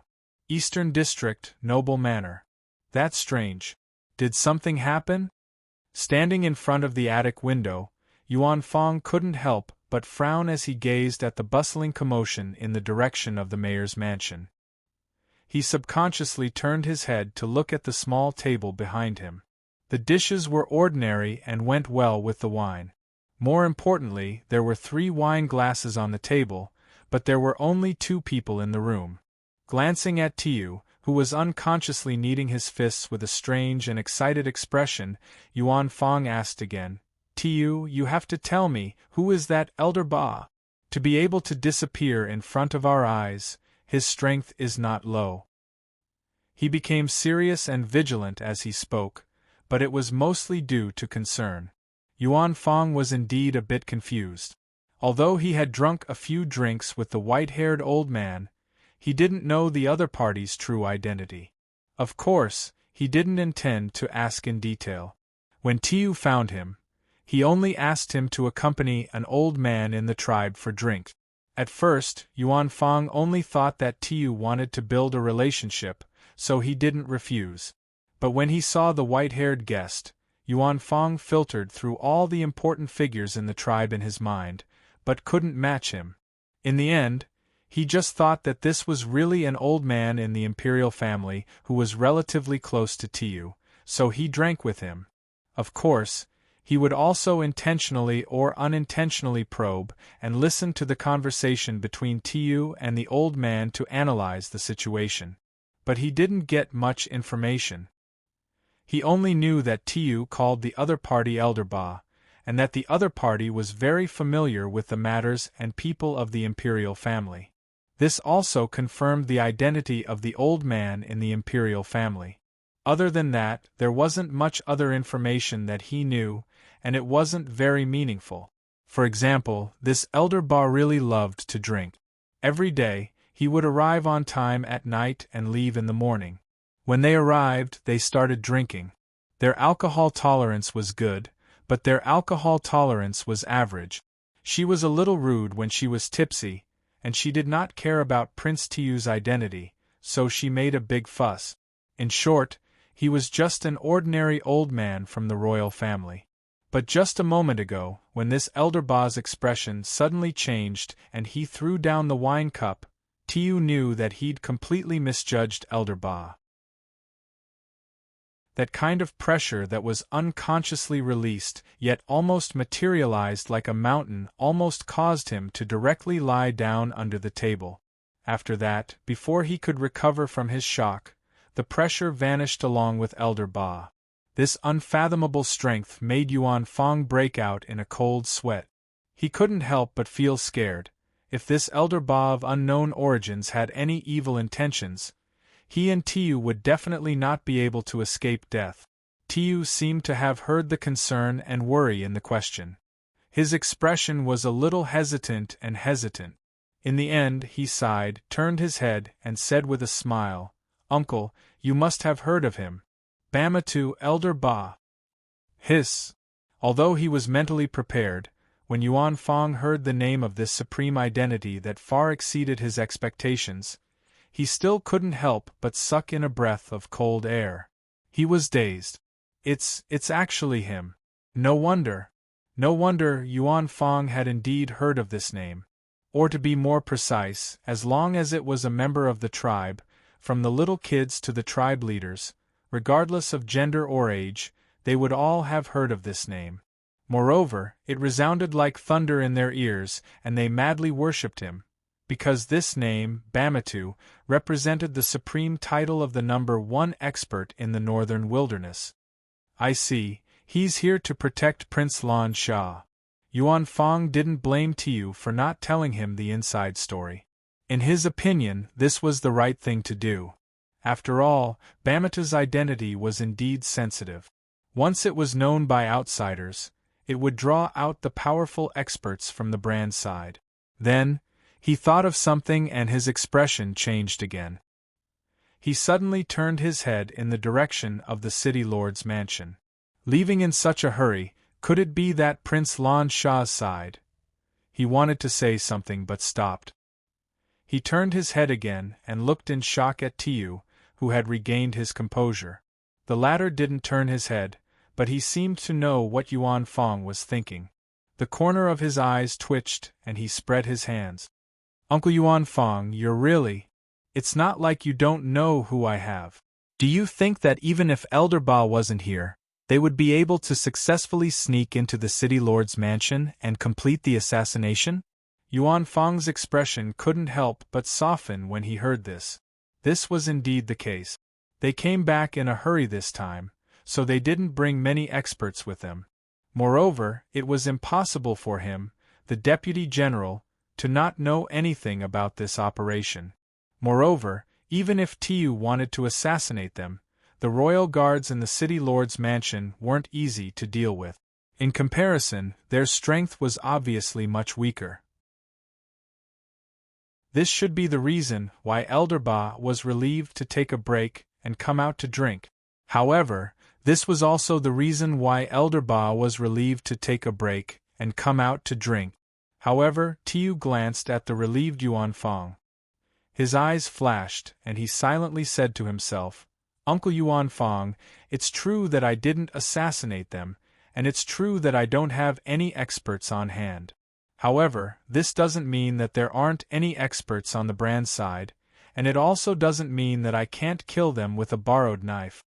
Turning his gaze, he looked at the city lord's mansion, which was much quieter, but still had a strange atmosphere. He thought that with Elder Ba's strength, this distance could be covered in a few breaths, and he should have arrived at the scene long ago. However, there was still something wrong there, and Elder Ba hadn't returned yet. Did this mean that the Bran assassin had succeeded? It had better be so. Please don't disappoint me. Slightly inhaling a breath of cold air, he turned around and left the window. There's nothing to see, uncle. Don't worry, with Elder Ba here, that Bran assassin won't be able to successfully hurt my smart sister. Pause for a while. Looking at Yuan Fong, who turned around, Tiu chuckled and raised his wine glass. Now we just have to wait for the good news. Why don't we have a drink first? Uncle, here's to you. To some extent, Tiu's guess was right. That Bran assassin, Tang En, had indeed succeeded. However, unlike what Tiu had expected, Tang En didn't simply kill Lan Sha, but instead kidnapped him. Well, although this idea was a bit strange, with Lan Sha's high status, it was feasible. After Tang En first explained the serious implications of tearing up the hostage in a friendly manner, and then crazily threatened to kill the hostage, the two sides were in a stalemate for a period of time. In the end, it ended with Bamuta's side compromising. A huge green armored wolf was led over, and the path was opened. Immediately, Lan Sha changed his clothes, put on his glasses, and covered his face with a thin veil. Then, the two of them sat on the back of the huge wolf, and slowly walked through the dense crowd of barbarian soldiers. Of course, these ordinary barbarian soldiers didn't know Lan Sha's true identity. However, looking at this situation, they could guess that the masked man who was being held hostage should be an important person in their army, and most likely the mysterious commander who had led them to victory. Therefore, thousands of murderous gazes, vicious curses, and angry curses were cast at Tang En. Tang En didn't cover his face, but he was thick-skinned. When he saw and heard what they said, he just treated it as a cool breeze, and his face relaxed. Not far behind, Bamatu, Andre, and the others had gloomy faces. They led a group of experts from the northern wilderness and followed closely behind. Soon, they were out of the main gate of the mayor's mansion. Tang En thought for a while, then turned his wolf head and walked toward the south gate. The thousands of barbarian soldiers behind wanted to follow, but they were stopped by a barbarian officer. Bamatu and the others continued to follow behind. Some experts from the northern wilderness even secretly closed the distance, or went around to the front. However, whether it was Tang En or Bamatu, they both knew that these little tricks were useless. If it weren't for Lan Sha, Tang En and Bamatu would be dead meat if they were alone. However, with Lan Sha in their hands, as long as Tang En didn't make a mistake and didn't let Lan Sha get more than 10 feet away from him, then almost every expert on the Caesar continent who wanted to kill Tang En and save Lan Sha safely would be delusional. It was also because they knew this that Bamatu and the others, who didn't want to die together with them, could only endure this somewhat humiliating kidnapping agreement. Of course, there was a more important factor in this, and that was Lan Sha. From the moment the knife was held to his neck, whether it was the negotiation of the kidnapping with Tang En, putting on clothes, wearing a veil, and so on, Lan Sha didn't say a word. He didn't object, nor did he struggle. He just obediently cooperated. When this behavior fell into the eyes of others, such as the experts from the northern wilderness, they only thought that Lan Sha was frightened and had no choice but to obey. However, Bamatu and Andre, who were familiar with Lan Sha's character, naturally didn't think so. What a joke, not to mention Tang En, a Bran. Just a year ago, the Battle Lions tribe betrayed them. One of them was a descendant of Lan Sha's teacher, the descendant of An Shui. He led an army of more than 10,000 and intended to kidnap Lan Sha and threaten the Northern Wilderness Empress, who was in the imperial city. At that time, Lan Sha's choice was to jump off the cliff without hesitation. Of course, he was saved by Tang En in the end. From this point alone, it could be seen that Lan Sha had a strong heart under his weak appearance. So, how could he obediently cooperate with Tang En, a Bran, to kidnap him? Of course, it wasn't that Bamatu, Andre, and the others hoped that Lan Sha would take a suicidal action. It was just that the scene in front of them was too strange. It seemed like he was deliberately being kidnapped. Or, did His Highness Lan Sha already have an escape plan in mind? Thinking of Lan Sha's cleverness and resourcefulness, even Bamatu couldn't figure it out for a while. In the end, he decided to follow and observe first. On the other hand, Andre seemed to have realized something. He looked suspiciously at Lan Sha, who was sitting calmly on the wolf's back, and felt that something was wrong. Then, the crowd didn't see Lan Sha's ingenious escape plan. Instead, they saw another round of ridicule from Tang En. "You over there, stop looking. Isn't it cold for you to climb on the roof in the middle of the night? I'm scared just looking at you. Hurry up and come down. By the way, call the one hiding behind the signboard on the left away too. Haha, this one is hiding more artistically. Come on, you're not a statue. Why are you standing there? The one underground in front, I don't know which tribe you're from. Are you a mouse? Or a snake? But if you don't come out, I'll really step on you." There were all kinds of ridicule and humiliation. It must be said that the masters who still wanted to rescue at this moment were undoubtedly skilled. At least, they were very confident in their hiding skills. But confidence was not enough to make up for the gap, especially in front of a professional killer like Tang En. Their self-confidence would only bring them another humiliation. Seeing that this trick really didn't work, Andre immediately dissuaded the masters who wanted to try again. From a certain point of view, Tang En revealing the hiding place of these masters was actually a good thing for them. Because once someone launched a sneak attack, Lan Sha's safety would be a big problem. Tang En undoubtedly thought the same. He looked around and didn't find any barbarian masters who used the shoddy hiding technique. He couldn't help but breathe a sigh of relief. Then, he lowered his head to look at Lan Sha and touched his nose. "You seem, very calm?" Not only was he calm, from the beginning to the end, Lan Sha didn't make any extra movements, nor did he say a word. "Yes, I'm afraid of being killed." The veil moved slightly and Lan Sha answered naturally. His tone was very calm. He was slightly taken aback. "It's good to have this awareness, but it doesn't sound like it from your tone." Tang En grinned and said, "All right, let's call it even. Last time you kidnapped me, this time I kidnapped you. Ha, that's why it's called karma, retribution." Oh. Lan Sha seemed to remember the first time they met, when he tied Tang En from head to toe with iron chains. He couldn't help but chuckle, and then complained, "At least, I didn't kidnap you directly on the bed when you were sleeping." Lan Sha was indeed very resentful about this, especially when Tang En and Bamatu had a short fight. The whole building was razed to the ground, and only she was exposed on the bed in front of many of her subordinates. That scene, just thinking about it, was embarrassing. "That, I blocked in front of you. And at that time, you only showed your head, and that thing didn't leak out." "Shut up." "Okay, the rhythm is wrong." Tang En was stunned and his face was ridiculous. "Are you the King kidnapper, or am I the kidnapper?" "Of course it's you."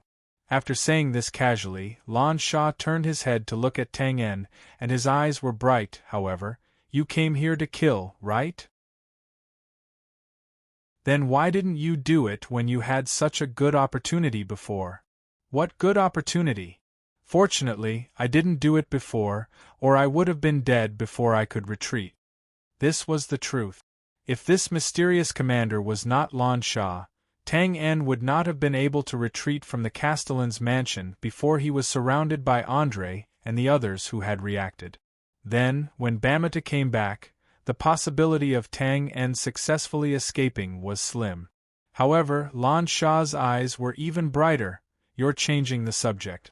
I know the style of an assassin. Not to mention that there was no danger at that time, there was. Under the premise that there was a chance to successfully assassinate the target, an assassin would not give up easily.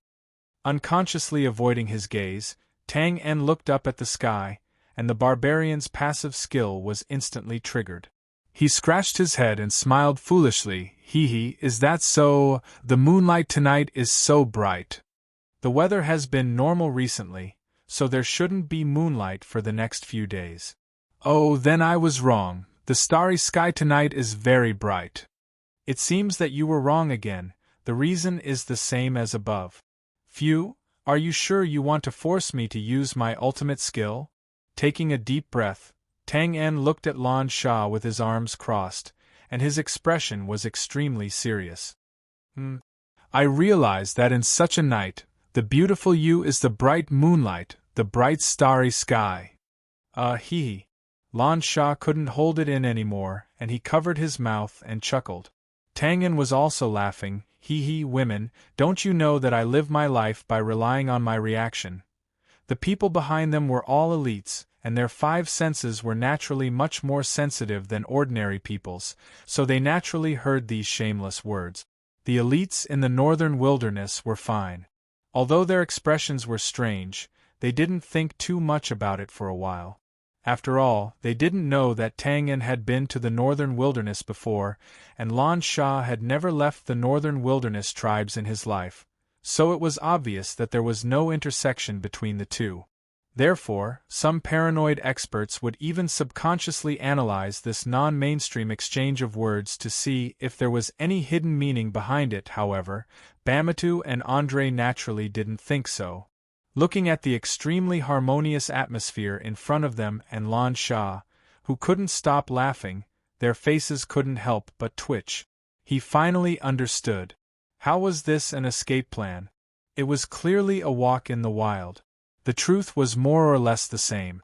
Tang En and Lan Sha rode on the same horse, and they talked and laughed as if there was no one else around. Bamatu and the others followed behind them from a distance, like a group of servants who served young masters and young mistresses on a trip. Soon, they arrived at the southern gate. Looking at the countless barbarian soldiers who sealed the gate and were ready for battle, Tang En turned his head and looked at Bamatu without saying anything. Right now, the person with the highest status in the field was naturally Lan Sha, but Lan Sha obviously didn't want to make a decision now, and he looked like he didn't want to get involved. Although Tang En didn't know Lan Sha's specific thoughts, he was happy to see it this way, and he naturally looked at Bamatu, who was also the number 1 person in the field. The latter's face was gloomy, and he said coldly, "You're not thinking of leaving just like that, are you? What else can I do?" Tang En shrugged casually. "I don't have a choice, do I?" Bamata shook his head and said firmly, "I definitely won't let you take her to Bran. Who would want to die if they could live?" At least, Tang En didn't want to. However, it was very difficult for him to use Lan Sha as a threat to return to Bran alive. Because Lan Sha's identity was too sensitive, if he fell into Bran's hands, the consequences would be unimaginable. Tang En was silent. Bamatu narrowed his eyes and said again, "Leave her behind, and you can leave safely." "That's what I said."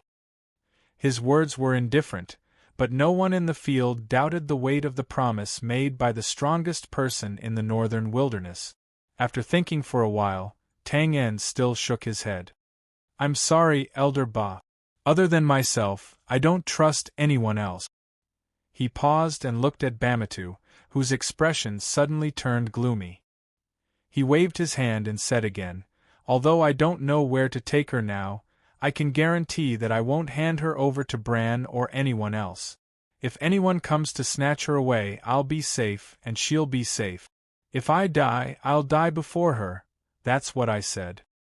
As soon as he finished speaking, he put away his dagger and took out a small sleeve arrow from his chest pocket. He bent his arm and circled behind him. The tip of the arrow was pointed at his back. Although the sleeve arrow was small, at such a close distance, once it was fired, it would not have a problem piercing through the hearts of two people. This was to let Bamatu make a choice. If he allowed them to leave, everything would be fine. If he did not allow them to die together. As for why he had to circle behind him and point at his back, it was because of the promise just now. If anyone wanted to snatch her away, he would die before her. It was that simple.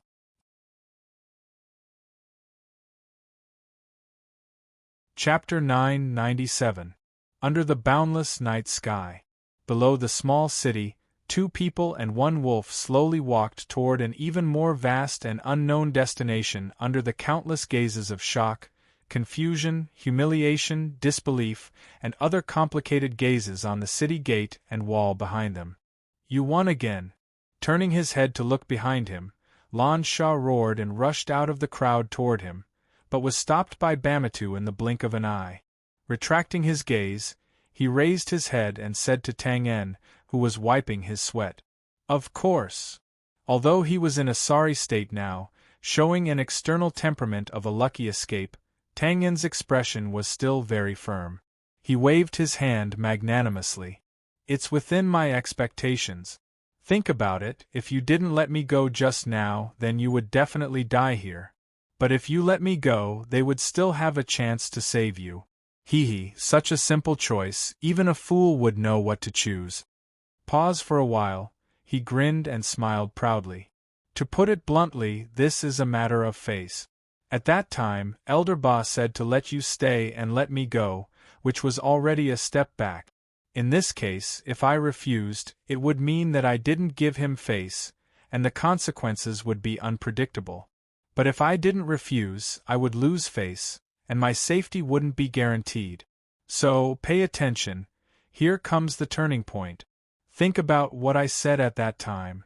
Taking a deep breath, he said seriously, "If I'm safe, then you're safe. If I die, I'll die in front of you. Look, what's domineering? I admire myself. This way, I didn't give in, and I also catered to Elder Ba's desire to protect you, giving them a way out. Isn't this a happy ending for everyone? Haha, 2F** King Smart I." Holding his lower abdomen, Tang En looked at the back of Lan Shah's head in confusion and depression, with an innocent face. "We were talking nicely, why did you hit me? Could it be that you were touched just now?" "Touched? Hee, I don't understand what you're talking about." Sneering, Lan Shah replied expressionlessly. "Haha, admit it honestly. Don't forget that I'm an assassin. What disguise can I not see through?" Lan Shah smiled as if he didn't want to talk about this meaningless topic. He lowered his head to look at the slowly moving giant wolf and asked, "Since you're already out, shouldn't you be running as fast as you can and as far as you can? You're not good at changing the topic. All right, since you're so arrogant, I'm not afraid to tell you." Sitting upright and still, Tang En looked rather wretched and proud.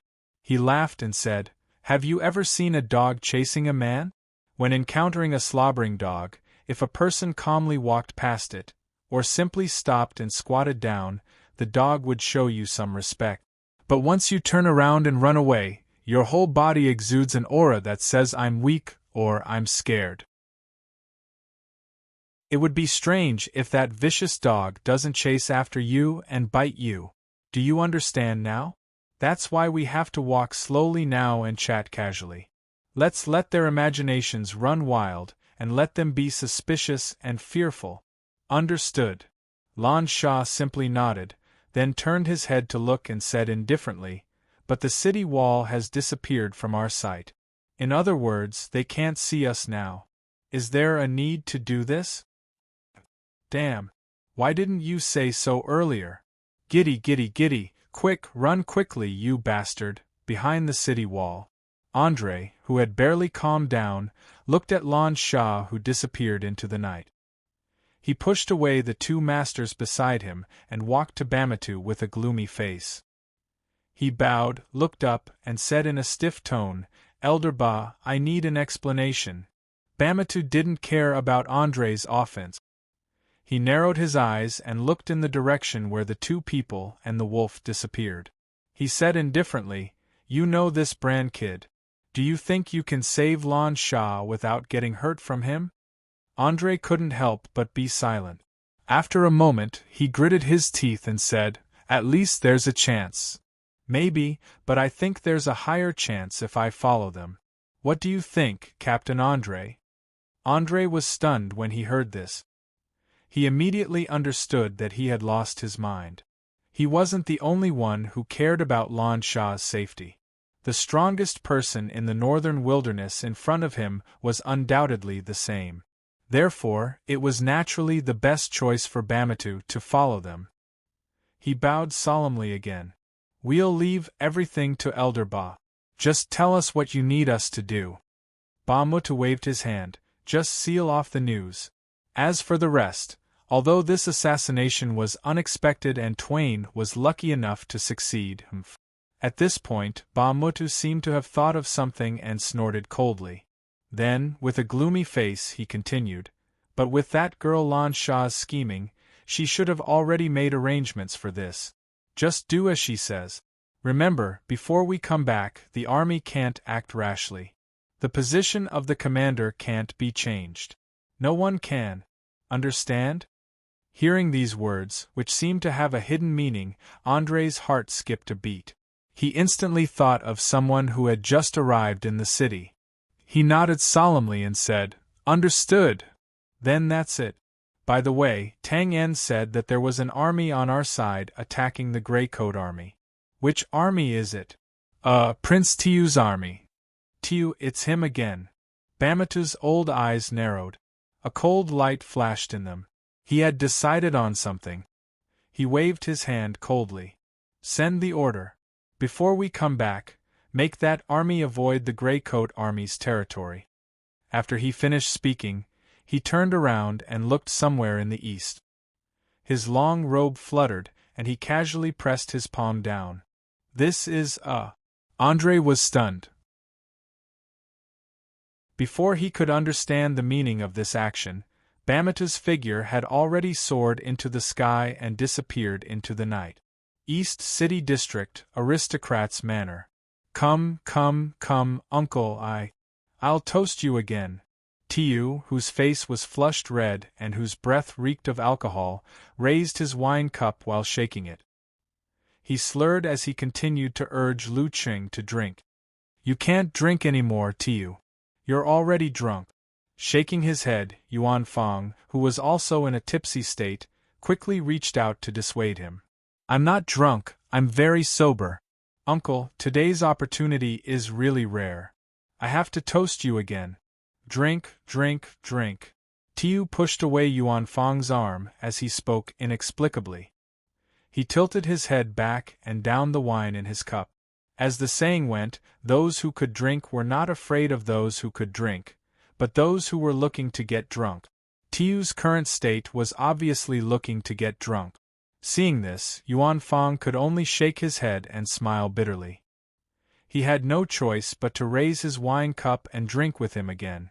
But before the cup touched his lips, suddenly, creak, creak, in a short moment, the table was shaking, the wine jug was shaking, the ground was shaking, and the entire loft began to sway slightly. It was as if doomsday was coming in an instant. Thunder and heavy pressure rapidly gathered above his head. What is going on? Half of his brain was numbed by the wine. After being stunned for a moment, Yuan Fang did not immediately realize that danger was approaching and quickly dodge. Instead, he looked around with a blank face. As expected, "I was discovered, he." In contrast to the shocked and confused Yuan Fang, Tiu, who was swaying left and right with a drunk face, instantly sat up straight and muttered to himself in a low voice. It seemed that he was not surprised by the current situation at all. In fact, it was indeed so. Tiu did not think that his plan was very thorough. It was nothing more than using Bamatu's addiction to drinking as a breakthrough point. Every night, he would invite him to drink and get him away from Lan Shah's side, giving the Bran assassin a chance to strike. It had to be said that this plan was really simple and crude, and it relied heavily on luck. There was only hope of success under a coincidence of chance. Of course, Tu did not have a better choice now. Not to mention the possibility of success, even if it was 1% or 1 in 10,000, he was willing to take a gamble. Fate often did not like to play by the rules. In the end, he actually succeeded. Previously in the City Lord's mansion, if Bamatu did not come over to drink and had been guarding Lan Shah's side all the time, no matter how exquisite Tang Un's hiding skills were, he would not have been able to successfully get close to Lan Shah's side, let alone kidnap him. Such an outcome could only be said to be God's will, and there was nothing he could do. Of course, Old Man Ba hadn't lived for nothing after all these years. Although he didn't have conclusive evidence, it wasn't difficult for him to see the flaws in this not-so-meticulous plan when he saw the cause and effect. Hence, revenge came after the fact. However, Tu was not afraid of this. On the contrary, he was laughing, slapping the table and leaning back, laughing very happily. Ha ha ha ha. Of course, this did not mean that Tu was crazy, although there was no doubt that he was crazy now. Tu had reason to be happy. The reason was very simple. Bamatu did not come over to seek confirmation, but directly took revenge. What did this mean? It meant that there was indeed a problem on Lan Shah's side. Ha! Of course, Tu would laugh when his long-cherished wish came true. At this time, Yuan Fong could not laugh anymore. Like a heavy mountain, he was pressed to the ground like a fish that had been caught out of the water. All the bones in his body cracked, and he could not move at all.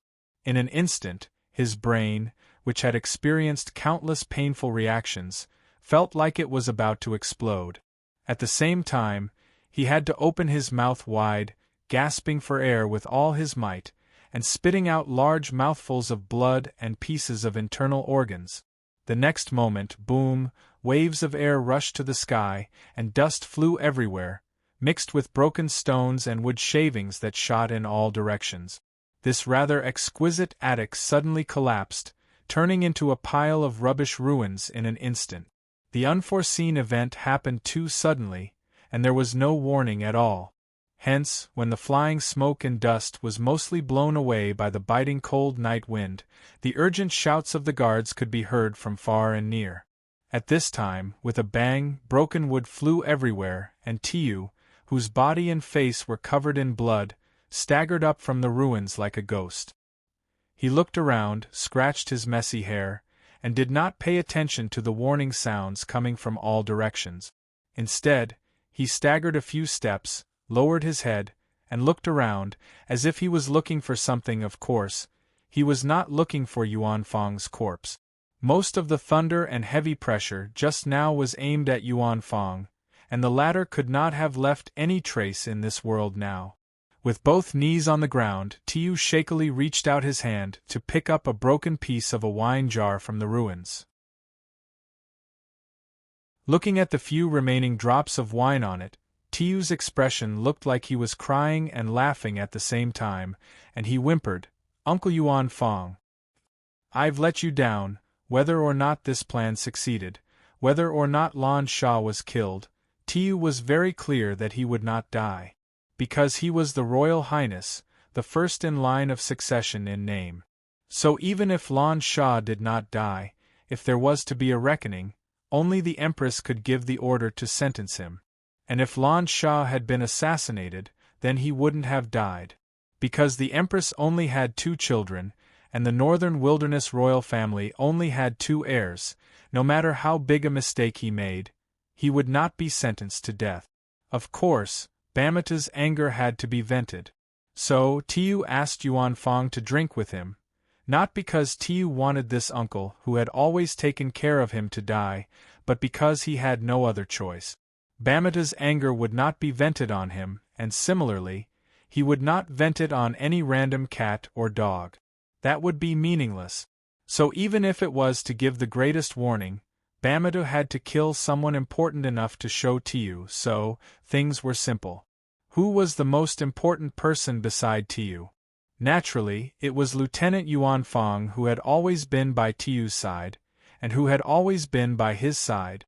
Raising his hand, the broken pieces of the wine jar slowly moved in front of Tiu.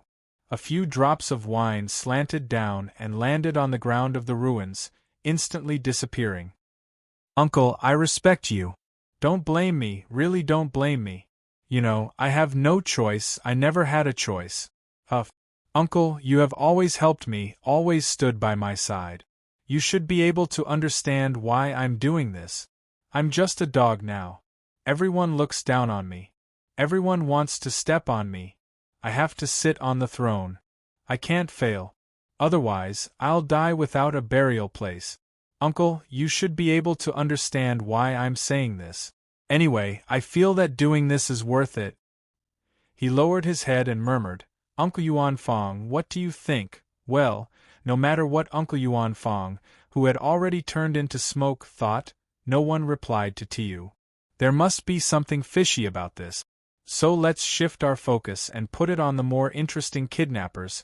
When the hustle and bustle of the night gradually calmed down, the faint light in the eastern sky finally began to show its existence. Dawn was coming. Ha! Lan Sha, who was sitting on the back of the Mercedes-Benz Wolf, was constantly blowing warm air into the lens in his hand. Then, he took a soft cloth and wiped it while shaking his head and complaining, "Your invention is flawed.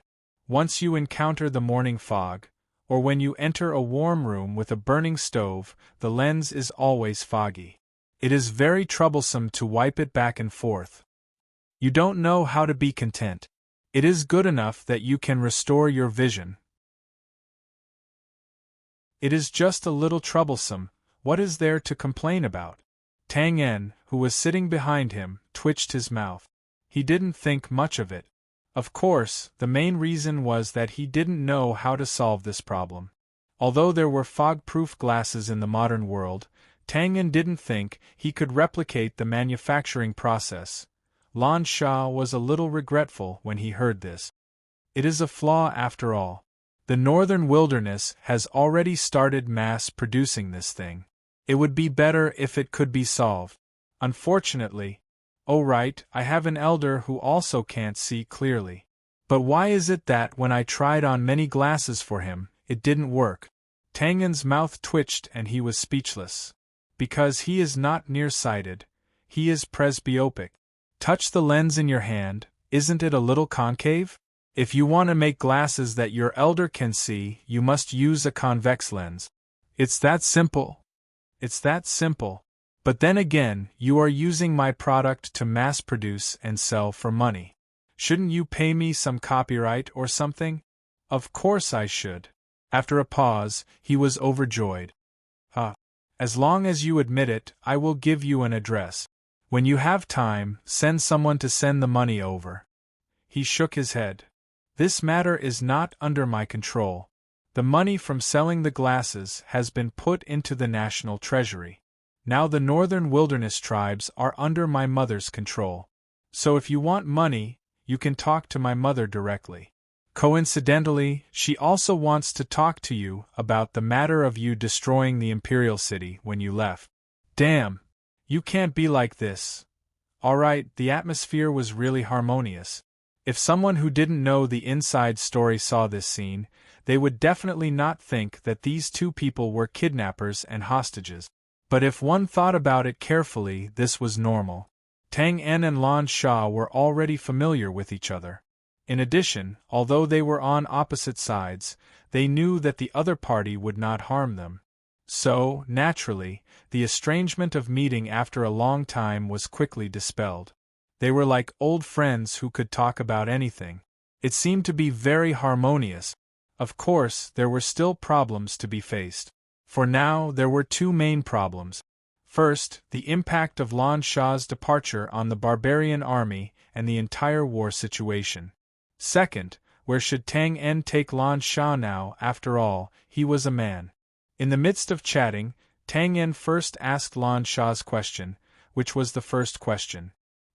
He also expressed his concern for the other party. Of course, this was not because he was apologetic, nor was it because he was gloating.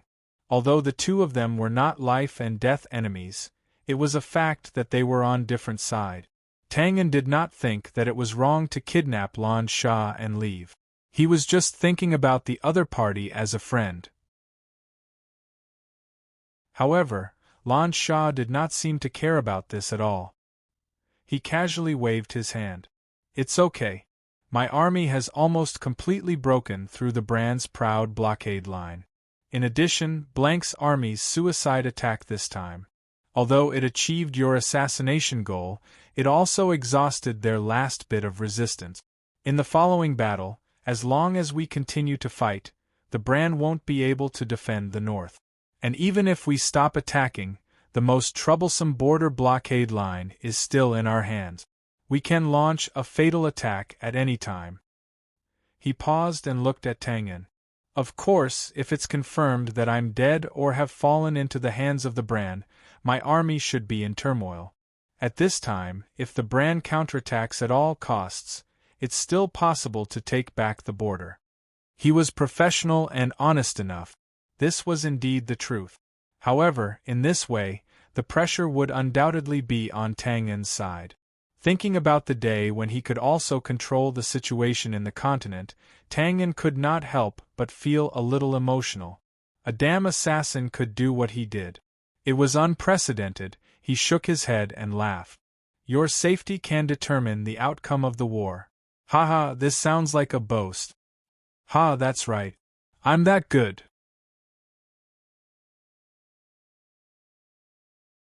Chapter 998. Ha, that's right, I'm that good. It had to be said that the old saying, "one is marked by the company one keeps," made some sense. Look at Lan Sha. When they first met, she was so calm and cold like a queen, but after she became familiar with Tang En, what was the situation now? In the face of ridicule and praise, she actually admitted it so narcissistically, shameless. Young people nowadays don't know how to keep a low profile at all. Pouting, Tang En, who was completely unaware of Lan Sha's change, secretly criticized a few times, then curiously asked, "So, whether you're there or not, it has no impact on the army?" It's impossible to say that it has no impact at all. But I've already made sufficient preparations before, so the impact can be minimized. Lan Sha wrinkled her delicate nose and complained, "I expected that Bran would come to assassinate you. Although I thought the success rate was not high, I still made preparations to prevent accident. In the end, Grandpa Bamatu was really unreliable and let you sneak in." "Correction, I didn't sneak in, I sneaked in with my real ability." "You're lucky. If it weren't for Grandpa Bamatu being greedy and messing things up, brother accept." Her words suddenly stopped, and Lan Sha's expression instantly became a little gloomy. The timing of Tiu's return this time was too coincidental. If Lan Sha didn't notice before because he didn't think in this direction. After seeing the scene of Tang En sneaking in smoothly and Bamatu being late, there was no doubt that Tiu played the role of an accomplice in this. "But, brother, do you really want to kill me? What's wrong?" Looking at Lan Sha, who suddenly became quiet halfway, Tang En asked inexplicably. "Oh, nothing." After realizing what happened, Lan Sha shook her head gently, her expression returned to normal, and she casually changed the topic. "It feels a bit strange. Well, I thought it would be Bran who sent someone to assassinate me, but I didn't expect it to be you." Although this topic was changed abruptly, Tang En did not dwell on it. He shrugged helplessly and said, "Do you think I want to? To tell you the truth, if it weren't for you guys attacking the Grey Coat Army, I would be thinking about how to assassinate the King of Bran right now. I would have become famous a long time ago." "That's a coincidence." Lan Sha couldn't help but be taken aback when he heard this, and then murmured thoughtfully in a low voice. A vague thought suddenly appeared in his mind, but he was unable to grasp it. He frowned as he thought about it. Tang En did not notice Lan Sha's expression because he had also thought of something. He quickly asked, By the way, you're the commander-in-chief of the Northern Wilderness. You should know the current situation of the Grey Coat Army, right?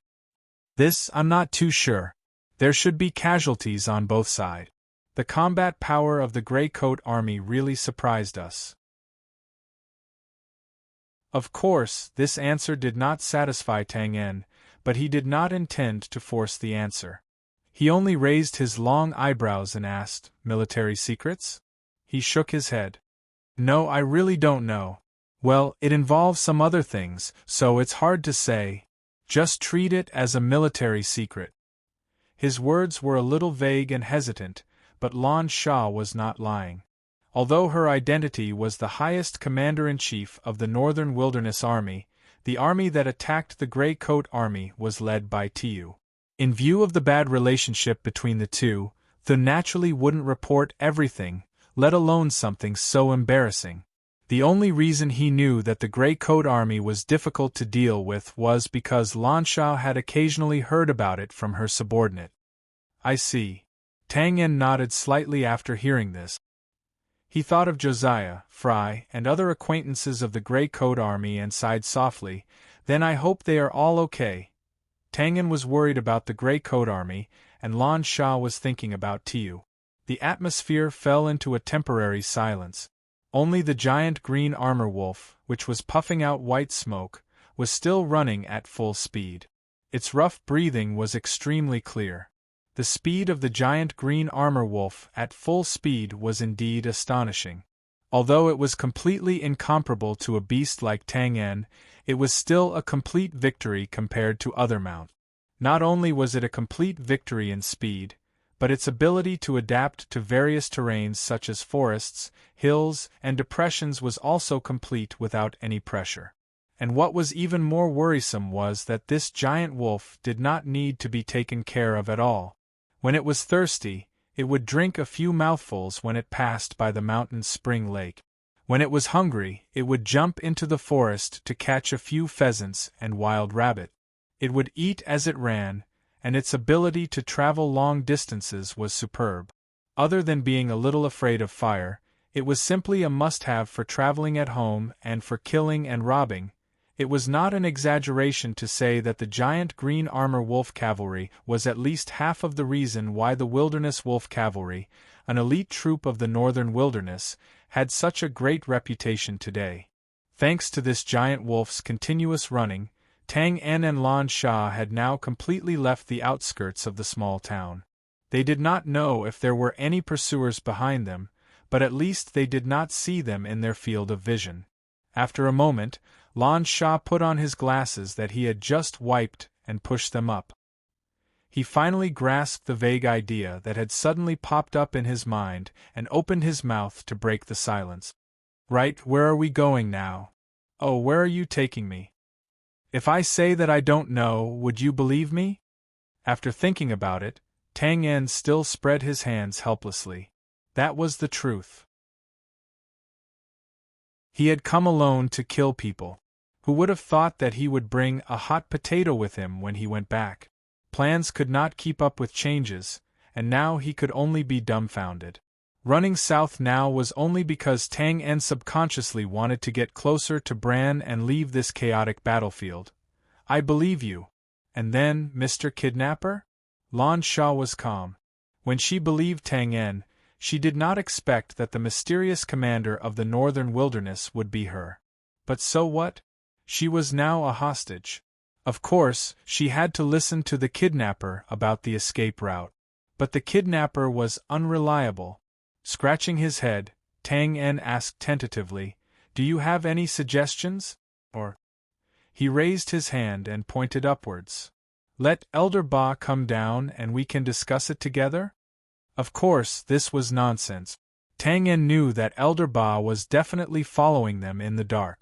But if they really listened to his suggestion, they might as well just go back to the small town. "Why don't we go to the Grey Coat Army's base and take a look?" Blinking her eyes, Lan Sha actually gave a suggestion. She even analyzed it carefully. "Since you don't plan to hand me over to the Brand's court, then even if we go to the Brand's northern hinterland, we have nowhere to go. Why don't we go to the Grey Coat Army's base? It'll be safer. Well, I also want to go and see what kind of soldiers they are to be able to stop the crazy warriors of my tribe. Go to the Grey Coat Army's base. Tangan was stunned when he heard this. After thinking about it, he had to admit that it was indeed a good idea. His short cooperation with Wu Ding was built on the basis of killing the mysterious commander of the barbarians. Therefore, if Wu Ding knew that not only did he not kill Lan Sha, but he also brought her back to Bran. If that was the case, Wu Ding would have to personally come over to kill Lan Sha, even if he had to risk his reputation as a bully.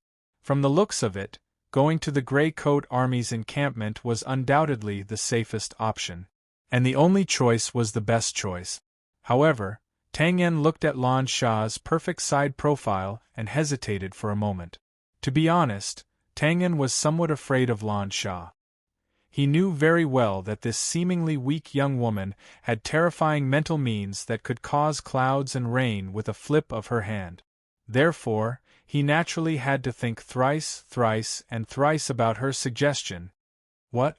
You don't agree? Turning around, Lan Sha's expression was as calm as usual. Then, she seemed to have thought of something and suddenly laughed. Oh, I understand. You're afraid that I'll play some tricks? Don't worry. The leader of the Grey Coat Army, the one called Josiah, isn't he your lover? So, even if it's for your sake, I won't do anything that would harm the Grey Coat Army this time. And I promise. You know? Tang Yen was really stunned this time. He didn't care about the promise and replied foolishly. What? About Josiah? Please, it's easy to guess. Lan Sha spread out her hands and looked relaxed. I've read some information about the Grey Coat Army. I'm very clear about the nature of this team. For a lone assassin like you to join such a team and run around for them, it's natural that you're not doing it for money. Pause for a while, she glanced at Tang Yen. If that's the case, then there's only one possibility. Although I haven't seen what Josiah looks like, the information says that she's very young and extremely beautiful. Damn, stop. Tang Yen looked at Lan Sha with a ridiculous expression. Do you think that other than money, men only have beautiful women in their eyes? Shaking her head, Lan Sha said indifferently, Of course not. But in my opinion, at least you're right. Can I swear? Lan Sha frowned and ignored her. She asked, You agree? You've already used such a strong reason. What else do I have to say?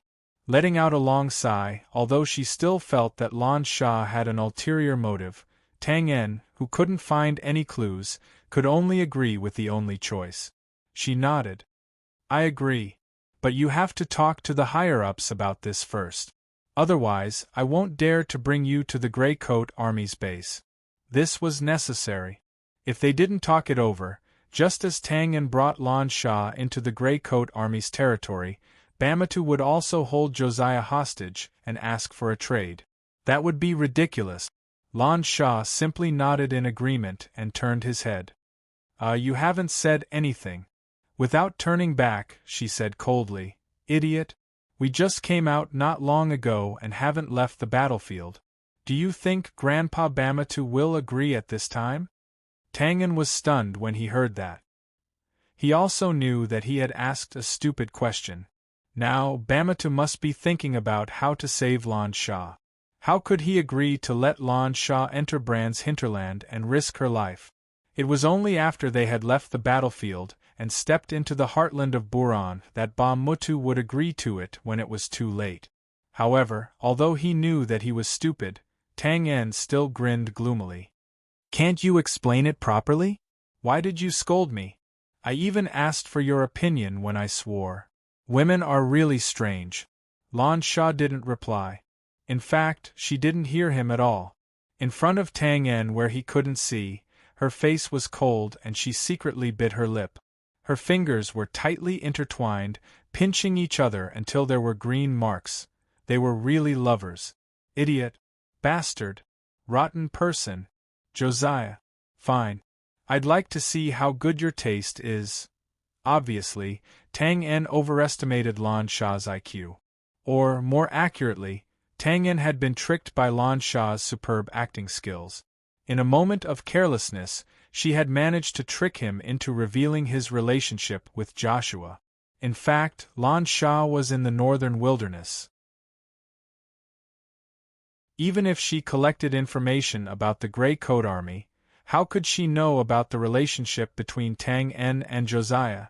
Even in Bran, other than the Grey Coat Army, only Philip, Wu Ding, and a few other people from the Sword God's bloodline knew about the relationship between the two. Therefore, Lan Sha was at most suspicious and guessing. She said with certainty that Tang En and Josiah's relationship was just to test the waters. However, after seeing Tang En's tacit agreement, Lan Sha confirmed her suspicions instantly. Her mood was instantly ruined. Tang En, who didn't know that he had been tricked, listened to Lan Sha's smelly tone and looked at her cold and unapproachable face. He was suddenly baffled. He secretly wondered if she was on her period or something. He snickered. After he felt better mentally, he didn't provoke her again. They didn't speak for the rest of the journey. The atmosphere fell into silence again. The difference was that the silence was longer this time. It lasted until lunchtime, when Tang En took the hair from the resentful wolf's mouth, roasted it, and handed it over. Only then did Lan Sha return to her normal self. Tang En couldn't help but feel depressed. It was really hard to guess a woman's thoughts. If you're hungry, just say it. Why do you have to put on such a face? After finishing their lunch, Tang En took off his coat and fiddled with it for a while. When he turned back, he was holding a cloth rope in his hand. He said to Lan Sha with a smile, "Come, let's tie a red string." Putting down the meat in his hand, Lan Sha looked at the cloth rope in confusion.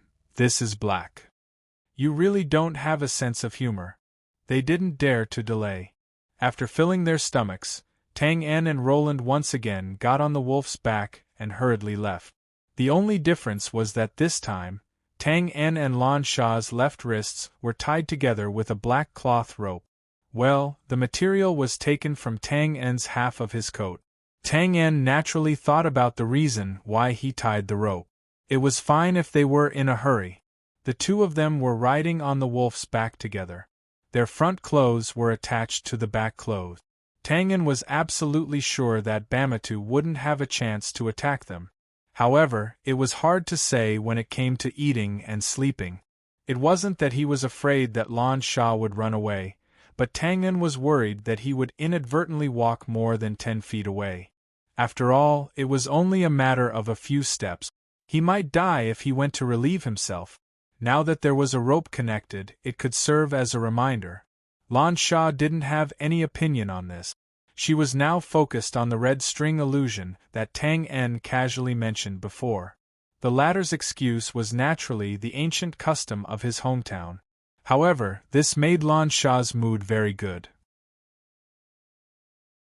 Listen, the reason why a man and a woman could meet in the vast sea of people and finally walk together was actually because of the red string of fate that bound them together. Well, it was a good custom. Good things should be carried forward. She could consider promoting it in the tribe. Well, let's not talk about Lan Sha's daydreaming. After the green armor wolf ran for another 10 kilometers at full speed, the two of them encountered trouble. This was a very ordinary mound and depression. There was still some distance from the mountain road. If it weren't for the fact that they were riding on the green armor wolf that was extremely good at climbing hills and moving in a straight line, Tang En and Roland wouldn't have discovered the hundreds of barbarian corpses lying in the depression. This was a battlefield, so it was natural for corpses to appear. However, the key point was that these barbarian corpses were still warm and the smell of blood was strong. It was obvious that they had died not long ago. It's the patrolling soldiers that were stationed here. After quickly identifying the corpses, Lan Sha frowned slightly. She looked at the surrounding terrain and muttered thoughtfully, "A large number of Bran soldiers appeared here. The hundreds of barbarian soldiers were not a small force. If they wanted to take them down in one go, The number of Brand soldiers would have to be 5 or even 10 times more than the number of barbarian soldiers in order to complete the task in one go. There was no doubt that it was abnormal for so many Brand soldiers to suddenly appear here. This was because this was now the territory of the northern wilderness tribes, you don't know? Hearing Lan Sha's slightly surprised tone, Tang En was instantly stunned. Didn't the scout captain who came with me say that the Brand soldiers were unusually active here? They should have the same idea as me, which is to target you. Don't tell me that you didn't see this information and didn't prepare for this at all? Lan Sha heard this and immediately rolled his eyes. There's so much information about the battle situation every day, how can I read it all? Besides, I already knew that the Brand's army would follow the clues to find out my location, so the defense of the small town was not a problem at all. Tang En was anxious. If it's not the problem of the small town, then you didn't send people to clean up this place? Lan Sha spread out his hands. Why would I clean up? It's easy to defend the town. It's better for them to come here and die. Why would I want to alert them and clean them up? F***ck. You're the one who got me killed. Tang En's face turned bitter when he heard this. He put his hand on Lan Sha's shoulder and the two disappeared in an instant. The giant wolf that was lying on the slope waiting for them suddenly got up and looked around vigilantly. Then it turned around in a daze and wondered where its two masters went. In fact, if it raised its head, it would find that its two masters were now standing in midair, looking down from the front, back, left, and right. Their expressions changed drastically. The Permetha teleportation was Tang En's most powerful skill at this stage. With this skill, Tang En did not need to fly, but he could achieve better results than flying. It was also because of this skill that Tang En really had the confidence to challenge the void-level warriors from another world. However, looking down from the sky at the Brand's army that covered the mountains and plains, Tang En's legs were a little weak. He was not confident at all. Could they charge out like this? He licked his dry lips.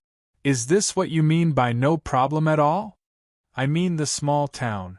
Lan Sha was not very confident. She did not expect that Brand would be in such a precarious situation and make such a big move. It was hard to say about the small town, but their current situation was undoubtedly tragic. She took a deep breath. Sigh. Commander, you're a professional. Give me some constructive suggestions. I'm not the commander. I'm now a hostage. And I, Ma.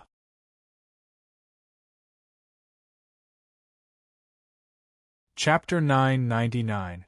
A few days later, in the afternoon. The winter drizzle was a little annoying. Although the rain was not heavy, it was unusually cold when mixed with the biting cold wind. Looking from afar, coupled with the gray and gloomy sky, it looked very lonely and oppressive. However, at the foot of the mountain, which was obviously the temporary camp of the army, it was not affected by the weather at all. At the various checkpoints on the periphery, the guards in ice-cold armor stood upright. They squinted and looked around from time to time with vigilance, as if they did not feel the bone-piercing cold at all. They were in an extremely focused state. In the camp, although there were not many people walking between the tents of different sizes, the soldiers patrolling back and forth did not relax at all. They meticulously patrolled back and forth. When they encountered leaking tents that were not set up properly, they would leave someone to help, give a hand, thank them, and simple interactions. It was like a small white flower in the black mud, with a faint fragrance and a faint warmth. It also slightly dispelled the haze that enveloped the sky. In the middle of the camp, there was a slightly larger tent. With a soft sound, water droplets splattered everywhere. The oilcloth curtain was lifted from the inside, and a burly middle-aged man quickly walked out. First, he carefully turned around and closed the curtain to prevent the cold from entering. Then, he raised his head and nodded at the guards who were standing in the rain with bloodshot eyes. He said softly, "Go and rest. I'll take care of it for a while." "It's okay, Captain.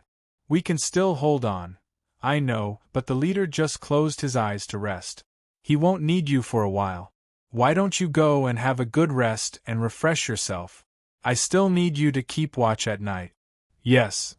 Seeing that the middle-aged man insisted, the two guards hesitated for a moment, nodded, and left.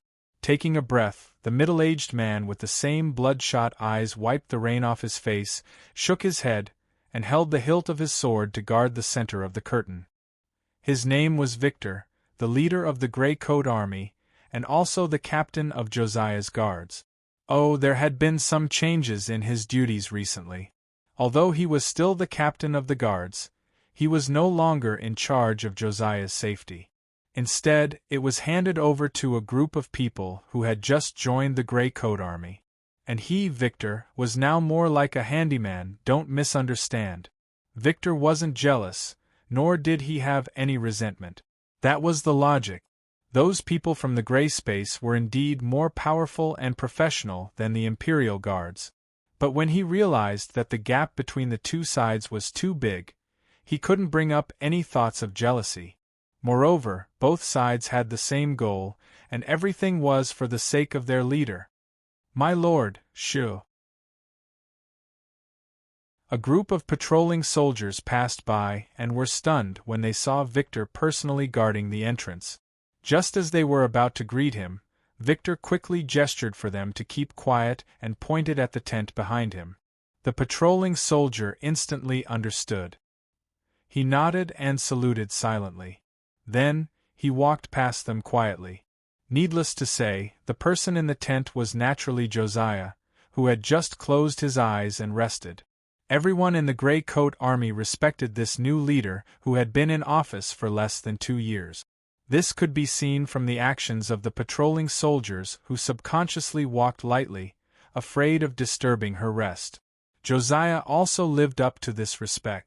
She led the remnants of the army to retreat into the depths of the 100,000 mountains, constantly encouraged and even led the army and people to share weal and woe together. Then, in just a short year, she decided to fight her way out of the 100,000 mountains and took down this seemingly inconceivable territory. It seemed that nothing could overwhelm her seemingly weak body. No matter how difficult the problem was or how difficult the obstacle was, she always had a way to deal with it calmly. Her mental state was also always so vigorous. Whether it was on the battlefield, in the wounded barracks, or in the residences of the people, as long as it was the territory of the Gray Coat Army, she could always be seen. She could also be seen with a warm smile, as if she would never be tired, but everyone would be tired. In the beginning, when the people realized this problem, they would always advise her to rest more and not work too hard. Every time, she would always nod and thank them with a smile, but she would still turn around and continue to run around. Sometimes, when she was forced by the lords, she would always have an excuse to quibble. For example, she had already rested just now, and then she would ask the guards who had greeted her in advance to testify. When none of the guards were willing to testify, she would come up with a new excuse. For example, she was a mage, and mental state was her specialty, so she would not be tired, haha. Looking at the misty rain in the distance, Victor shook his head lightly and smiled bitterly. All right, this excuse was indeed tried and true. Because other than her, there were no other mages in the Gray Coat Army, so there was no way to tell if this was true or not.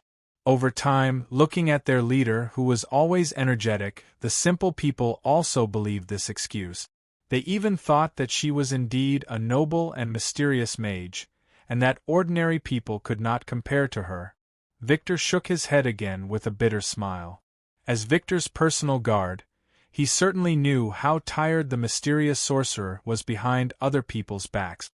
Especially in the past few days, the sudden attack of the barbarians had completely disrupted the deployment of this side.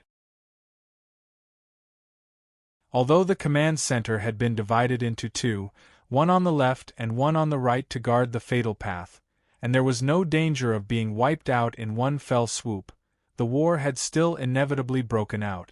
After fighting with the brand for decades, the enemy had suddenly become the barbarians. This made the Gray Coat Army very uncomfortable, and also increased the pressure on their leader, Josiah.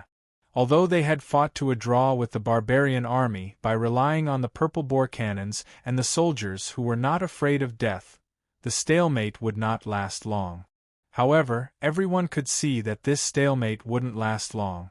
In fact, the barbarian army was like a nail that had penetrated into the Grey Army's territory.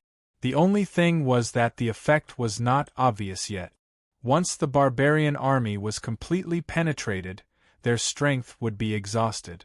When that time came, the Grey Coat army that had been divided into two would inevitably face a situation where one side would be injured, not to mention the leader. Victor was also numb to the sight of the corpses of his fellow soldiers being carried down and buried on the spot. There were wounded soldiers everywhere, dead people everywhere, and graves everywhere. No one knew what to do.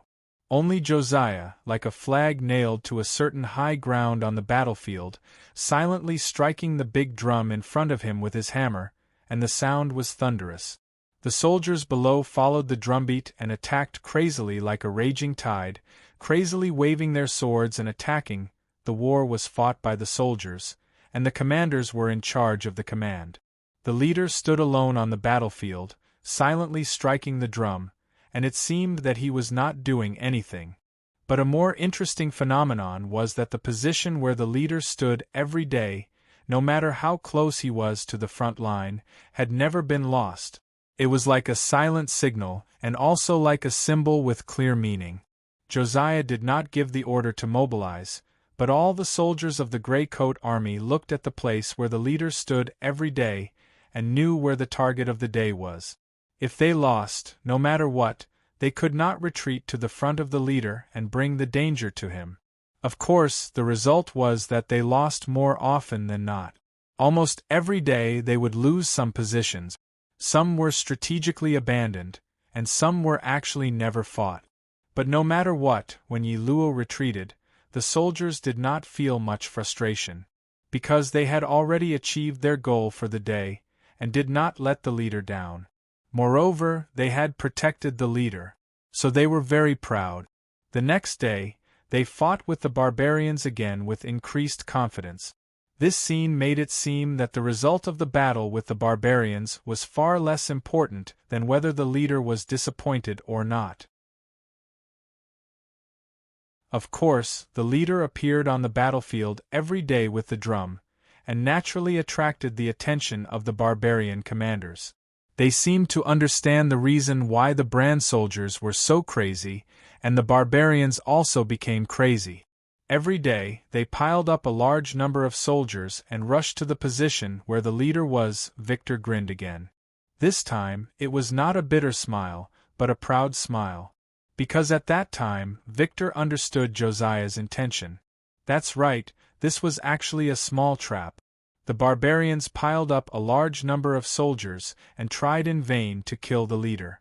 But they did not know that such an obvious tactical plan made it very easy for them to make the necessary arrangements.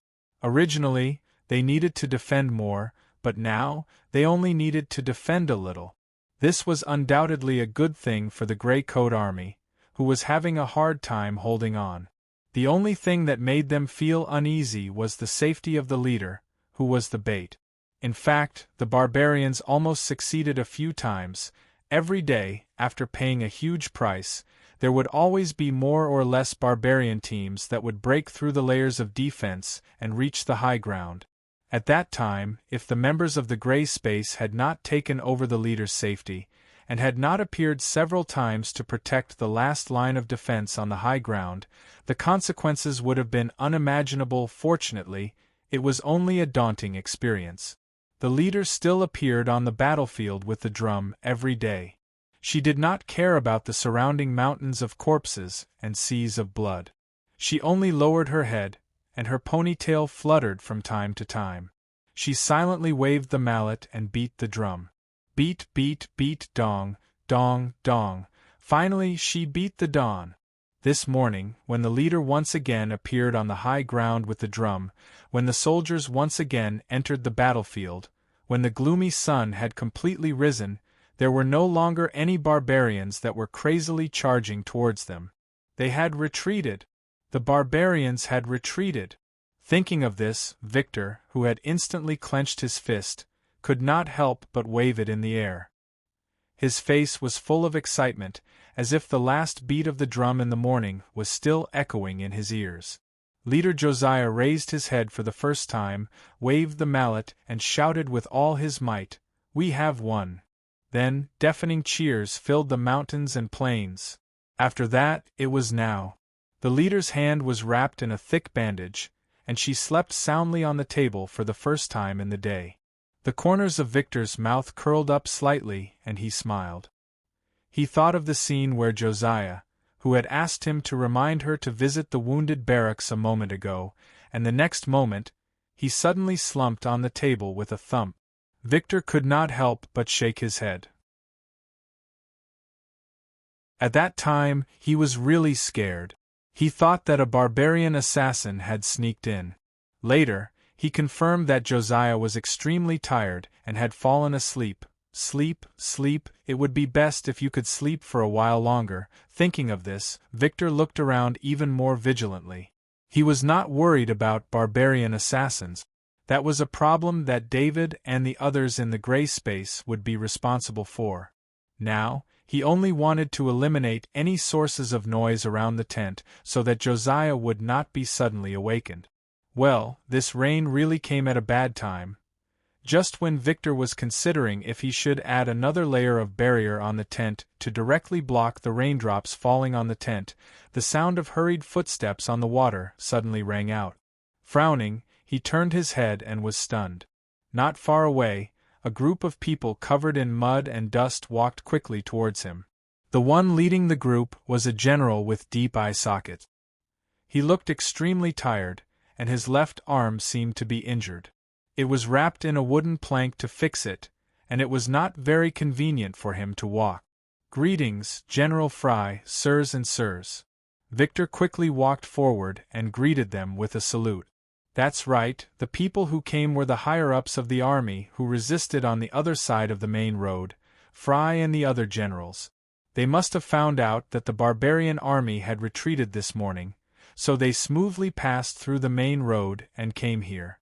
"Haha, it's Victor. Why are you guarding in person today?" The one leading the group was Fry. He patted Victor's shoulder. Obviously, they were very familiar with each other. "Where is the chief? Is she okay?" "General, don't worry. Everything is fine." Victor paused and looked at Fry and the others. He looked a little hesitant. "Are you here to see the chief? But she just fell asleep not long ago." Fry and the others were stunned when they heard this, but then they understood. They knew Josiah's character very well. There was only one reason why he would fall asleep during the day, and that was because he was really tired. "It's nothing important." "Well, let's wait for the chief to wake up." Before Fray's voice could finish, a slightly lazy voice suddenly came from the tent. "Is it Brother Fry? Come in and talk." Fry was startled. He looked at Victor, who shook his head with a bitter smile, and turned to open the curtain.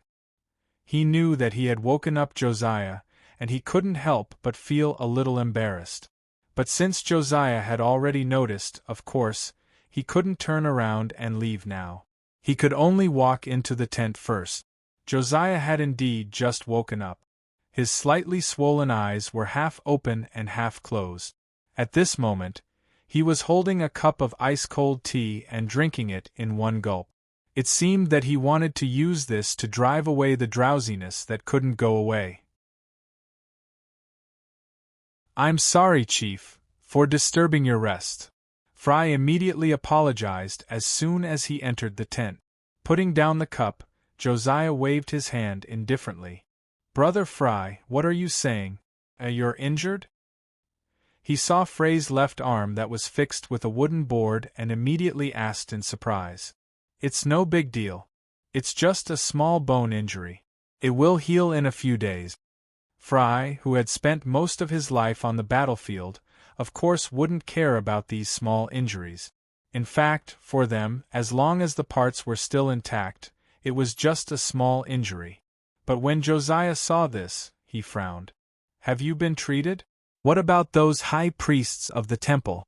Brother Fry, you must have personally led people to the front line of the battlefield, right? When Fry heard this, he suddenly looked a little embarrassed. It seemed that Josiah had guessed correctly. He scratched his head. It's really just a small injury. Well, I was careless and the command center was attacked by the barbarian scout. I had to lead the troops to break through the siege. I didn't deliberately put myself in danger. He didn't elaborate, but with just a few simple words, anyone could imagine the emergency situation at that time. Previously, although the Gray Coat Army was divided into two, it was only a simple and rough division. According to the overall strength, there was no doubt that Frey's side had more soldiers and stronger fighting power. Therefore, the pressure they had to bear was naturally heavier. As the commander-in-chief, Frey's left arm was only injured. It had to be said that this was an extremely lucky thing. After his words, Fry noticed that Josiah's hands were wrapped in a thick bandage and looked like bare paws. He was shocked. "Leader, your hands?" "Oh, I sprained them." Josiah waved his white bare paws carelessly. He also gave a simple and concise answer. It wasn't that he didn't want to explain, but he was really dizzy and didn't know where to start. What could he say? That he had been beating the drums for a few days and the web between his thumb and forefinger had cracked and sprained them? Then he would definitely have to explain why he beat the drums for no reason. All right, it would be better to just say that his hands were sprained. Although he felt that spraining two hands at once was a little unbelievable, Fry didn't ask further. It was fine as long as he knew that it wasn't a big deal. He asked anxiously, "Leader, the sudden retreat of the barbarians this time, was it, his doing?" The retreat of the barbarians this time was indeed strange. Although the Gray Coat Army fought well, it was definitely not to the extent that the barbarians were scared away. If it wasn't for the fact that they had sent out scouts and confirmed that the barbarians were giving up on the positions they had taken with great difficulty and were gradually leaving the battlefield, they wouldn't have believed it. Josiah, Fry and the others were a little in disbelief. It should be known that the barbarians now had the advantage. If they had held on for a few more days, the main path would have been broken through without a doubt. Thus, the reason for the retreat of the barbarians definitely didn't come from the battlefield, but from outside the battlefield. Before Tang Yen went to the front lines, the members of the Gray Space under Tommy's command passed a message to Josiah, Fry and the others that he was familiar with. He told them to hold on for a while, and that he would solve this problem. Thus, after the barbarians retreated abnormally, Fry naturally thought of Tang Yen and hurried over to verify. However, because Tang Yen's name was still taboo in the Gray Coat Army, even though he knew that most of the people present knew about Tang Yen, Fry still hurriedly changed his words halfway through his sentence. Of course, Josiah knew who Fry was referring to. The corners of his mouth rose slightly, and he nodded without hesitation. "Yes, it's him." Fry was stunned by his certainty. "Leader, you've already received the news?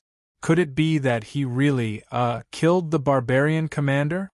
Josiah shook his head, but his confidence didn't change. "I didn't receive the news, so I don't know. But I know that he was the one who made the barbarians retreat." Pause for a while, he asked the others naturally, "Am I the only one who feels that this scene is very familiar?" The Gray Coat Army was in danger, and then he came out to turn the tide.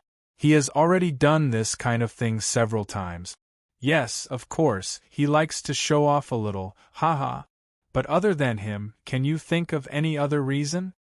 Fry and the others looked at each other when they heard this. At this point, they were basically speechless. It was like a brainless fan who had decided on what to do. Well, since the leader said so, then it's him.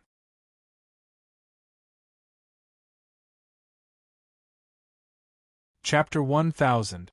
At the same time, outside the faraway capital of Bran, a few people were talking about the object of worship of this brainless fan. "Master, there's news." Hai Ta hurriedly descended from the sky above Wu Ding's small residence to the inner courtyard, then instantly flashed into the inner hall. His expression was both excited and strange as he anxiously shouted. In the inner hall, Wu Ding, who was wearing a thick blanket, was sitting at the head of the table. Philip and Wenslin were sitting on his left and right. They seemed to be drinking tea and chatting. However, before Haida landed, the few people in the room had already noticed, so they all looked at Haida, who flashed in and stopped talking. "Master, there's news from the front line." Haida didn't forget to salute and repeat it again. Wu Ding and the others frowned. As the few people from the Sword God's bloodline, they obviously knew what Haida was talking about. However, Wu Ding was also calm. He waved his hand slowly and said, "Have a cup of tea first, then we'll talk about it in detail." "Damn, why are you still putting on airs at this time? Why don't you just say whether that guy succeeded or not?" Philip's mouth twitched. He obviously didn't care. However, his hands were not slow.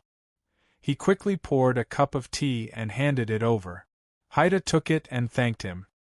He raised his head and drank it. Then, he pondered for a while as if he was organizing his words. Then, he said, "The latest news is that the barbarian army in the front line has collectively shown abnormal movements.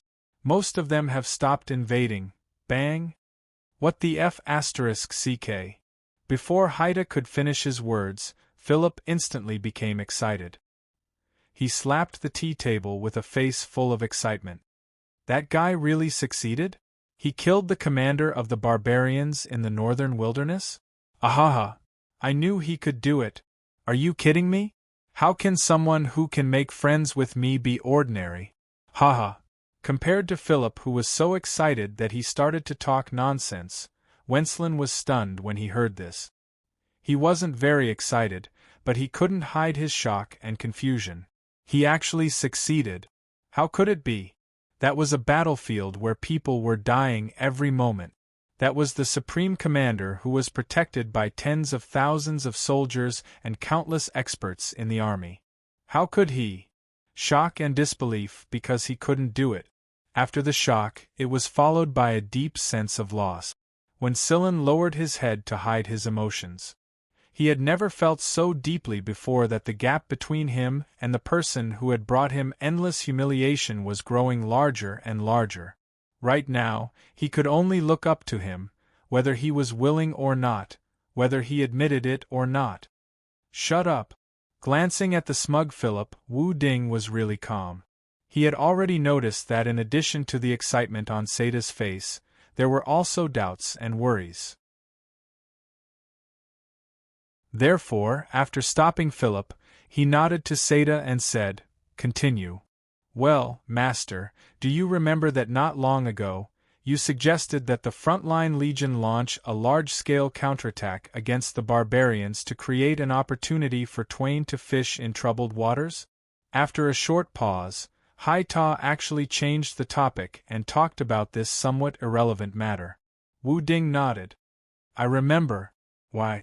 A few days after your suggestion, the frontline army seemed to have confirmed the location of the mysterious commander. He's in a small city. However, they didn't immediately report to the capital's military. Instead, they quickly organized their own soldiers to encircle and annihilate them." Humph! Hearing that the frontline army was acting on their own, Wu Ding couldn't help but snort. His expression was a little unhappy. However, there was nothing he could do. After all, he was a sword god and not a war god. The imperial court respected him, but the army might not. Moreover, the other side didn't know about Tangan's existence, so there was no trust. Therefore, he was naturally more willing to trust his own tactics and soldiers. Sada naturally understood the inside story.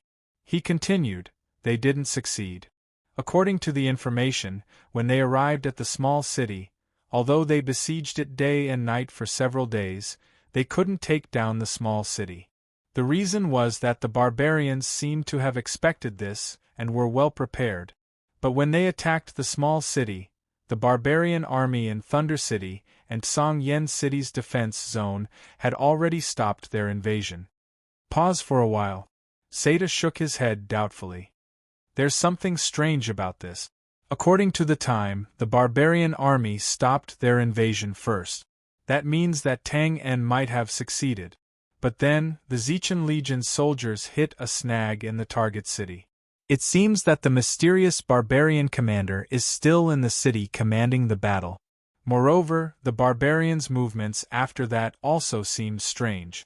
Although they didn't stop their invasion, according to the frontline intelligence, they didn't appear to be very chaotic and didn't retreat. They even deployed troops in some places to reinforce the city's defense. It seems that they just entered a temporary truce to recuperate. Wu Ding frowned. He couldn't help but feel a little puzzled. As mentioned before, the highest commander was very important to the barbarian army. Once the commander was lost, the barbarian army would inevitably fall into chaos even if they didn't retreat immediately. But now, the barbarian army was in an abnormal situation. However, this abnormality was still within a controllable range. Such a rare situation naturally made Wu Ding, Seda, and the others very confused. They didn't dare to confirm whether Tang En had succeeded or not. Is it possible that both sides suffered losses? After a short period of silence, Winston suddenly raised his head and spoke of his own judgment, and it caused the corners of Wu Ding and Seda's brows to twitch slightly. Twain's methods have always been complicated and deceitful, so there's a possibility of a successful assassination. But the barbarian commander has countless experts around him. It's impossible for him to succeed. Could it be that Tang En injured the barbarian commander? That's why the barbarian army didn't have the intention to invade. So, they had to stabilize the situation while treating the commander's injuries? This conjecture is very likely. It also explains why the barbarian army is entrenched at the moment. Seda nodded in agreement after thinking about it. But Philip wasn't happy when he heard this. If this was true, then Tang En would undoubtedly die in the enemy's camp. He shook his head and said casually, "If this is possible, then it's better to say that the barbarian commander is a beautiful woman. Tang En couldn't bear to kill her. So, he simply knocked her unconscious and carried her away. Then, the barbarian army found that the commander was missing. So, they naturally didn't dare to act rashly. The more Philip made up, the more reasonable he felt. He couldn't help but laugh out loud. Ha! Isn't this also explainable? It's just that his taste is a little heavy. I heard that barbarian women are all big and hairy. But that guy has always been wretched. Maybe he likes this kind of thing. Ha ha, ouch." With a cry of pain, Wu Ding, who could no longer bear to listen, slapped the back of Philip's head. He glared angrily and said in a deep voice, "Nonsense. Shut up. Discussion. What I said is also reasonable." Philip raised his hands to protect his head and grumbled. Seda looked at him with a faint smile and added, "Philip, don't judge others by yourself. After all, not everyone is like the imperial flower wolf." F***ck. Philip, who was exposed, immediately raised his head and retorted, "Yes, he's not. But don't forget, he's the guy who stole the imperial flower. Well, he stole the woman I like. Ouch, I'll stop talking. I'm just talking nonsense. Don't hit me, don't hit me." As he cried out in pain, Philip scrambled away from the range of Wooding's arms. He then rushed out of the inner hall in a sorry state, not even daring to look back. Where were we? After beating away his unreliable grandson, Wu Ding calmly picked up his teacup, thought for a moment and said, "I have confidence in Tang Bingyao, but there must be something wrong. It doesn't make much sense to speculate here. Haida, you'd better go back and urge the military to test him again." After a pause, he continued, "Our border defense line has almost completely fallen into the enemy's hands. In other words, if we can't take it back, the northern wilderness tribes can attack the Bran at any time. This is very disadvantageous for us. We have to let the military make plans early." "Yes." Then, the gray coat army. Wait a little longer. Little Tang won't die so easily. Okay, it had to be said that some seemingly straightforward sayings actually had some truth in them. For example, if you want to know a person's character, you have to see what kind of friends they have. This was the so-called birds of a feather flock together. Wu Ding and the others didn't believe Philip's judgment. They thought it was nonsense. Even Philip himself didn't believe it. But who would have known that Philip's nonsense was actually half true? The frontline battlefield, wilderness, and flat land. Occasionally there would be ups and downs, but they were all inconspicuous hills and depressions. They couldn't be used as barriers to hide. Now, in this wilderness that was suitable for running horses and herding sheep, there was a scene of a high-speed chase. On one side, there was a black mass of armored cavalry. Looking down from above, they were like a pack of wolves that stretched their wings and advanced at high speed. On the other side, there were only two people that looked like prey. They were running on foot, but their speed was slightly faster than the former. Huff. Motherf asterisk cur, what the hell? I said we were on the same side, and you still want to fight? Can't you see my handsome face and perfect body? Which part of me looks like a barbarian? Motherf asterisk cur. You still don't understand Bran language. Even my breathing is standard Bran accent. Why don't you believe me, Motherf asterisk cur? Huff. Don't talk nonsense. You're going the wrong way. There's a blockade in front. Turn left a little. Turn left and you'll go back. The right is the border of the battlefield. Charge. Needless to say, the two people who were running for their lives were Tang En and Lan Sha. Ever since they found out that they had run into the Bran army a few days ago, they started running. At first, Tang En thought that he was lucky. He thought that he had a standard Bran face and Lan Sha didn't look like a burly Bran woman. Moreover, both of them could speak standard Bran language. Maybe they could get away with it. But who would have thought that after encountering a small squad of Buran's scouts, what followed was an endless pursuit. Even the giant green armored wolf, which was a great escape tool, was killed of course. It was only later that Tang En realized that it was because of the green armored wolf that they were being chased by the Bran soldiers. As mentioned before, the green armored wolf wasn't an ordinary mount. Even the high-ranking officers of the Northern Wilderness Army might not have one. It wasn't an exaggeration to say that other than the Wilderness Wolf Riders, the rest of the people who rode the green armored wolf were all important figures in the barbarian army. Oh, the time when Tang En was a scout didn't count. That was a special situation. The general of the Southern Wilderness Army appreciated Tang En very much. That was why he was given the mount. In other words, in the eyes of the Bran soldiers, as long as they could capture or kill a barbarian who could ride a green armored wolf, they would be rewarded with a great merit. At first, the Bulan soldiers were not sure if Twain and Roland were important figures in the barbarian army. But after Twain, who was enraged, broke through several blockades in a row with incomparable ferocity, the Bulan soldiers were incomparably convinced that they had received a great merit. Look at this speed, this level of strength, and this level of strength. And he is only a guard. Then, that woman who looks so weak and fragile must be an important figure among the barbarians. They had to chase. They couldn't let go of her even if they were at the ends of the earth.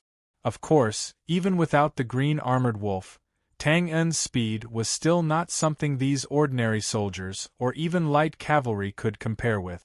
But no matter how fast he was, he couldn't escape the heavy encirclement and the enemies that were everywhere.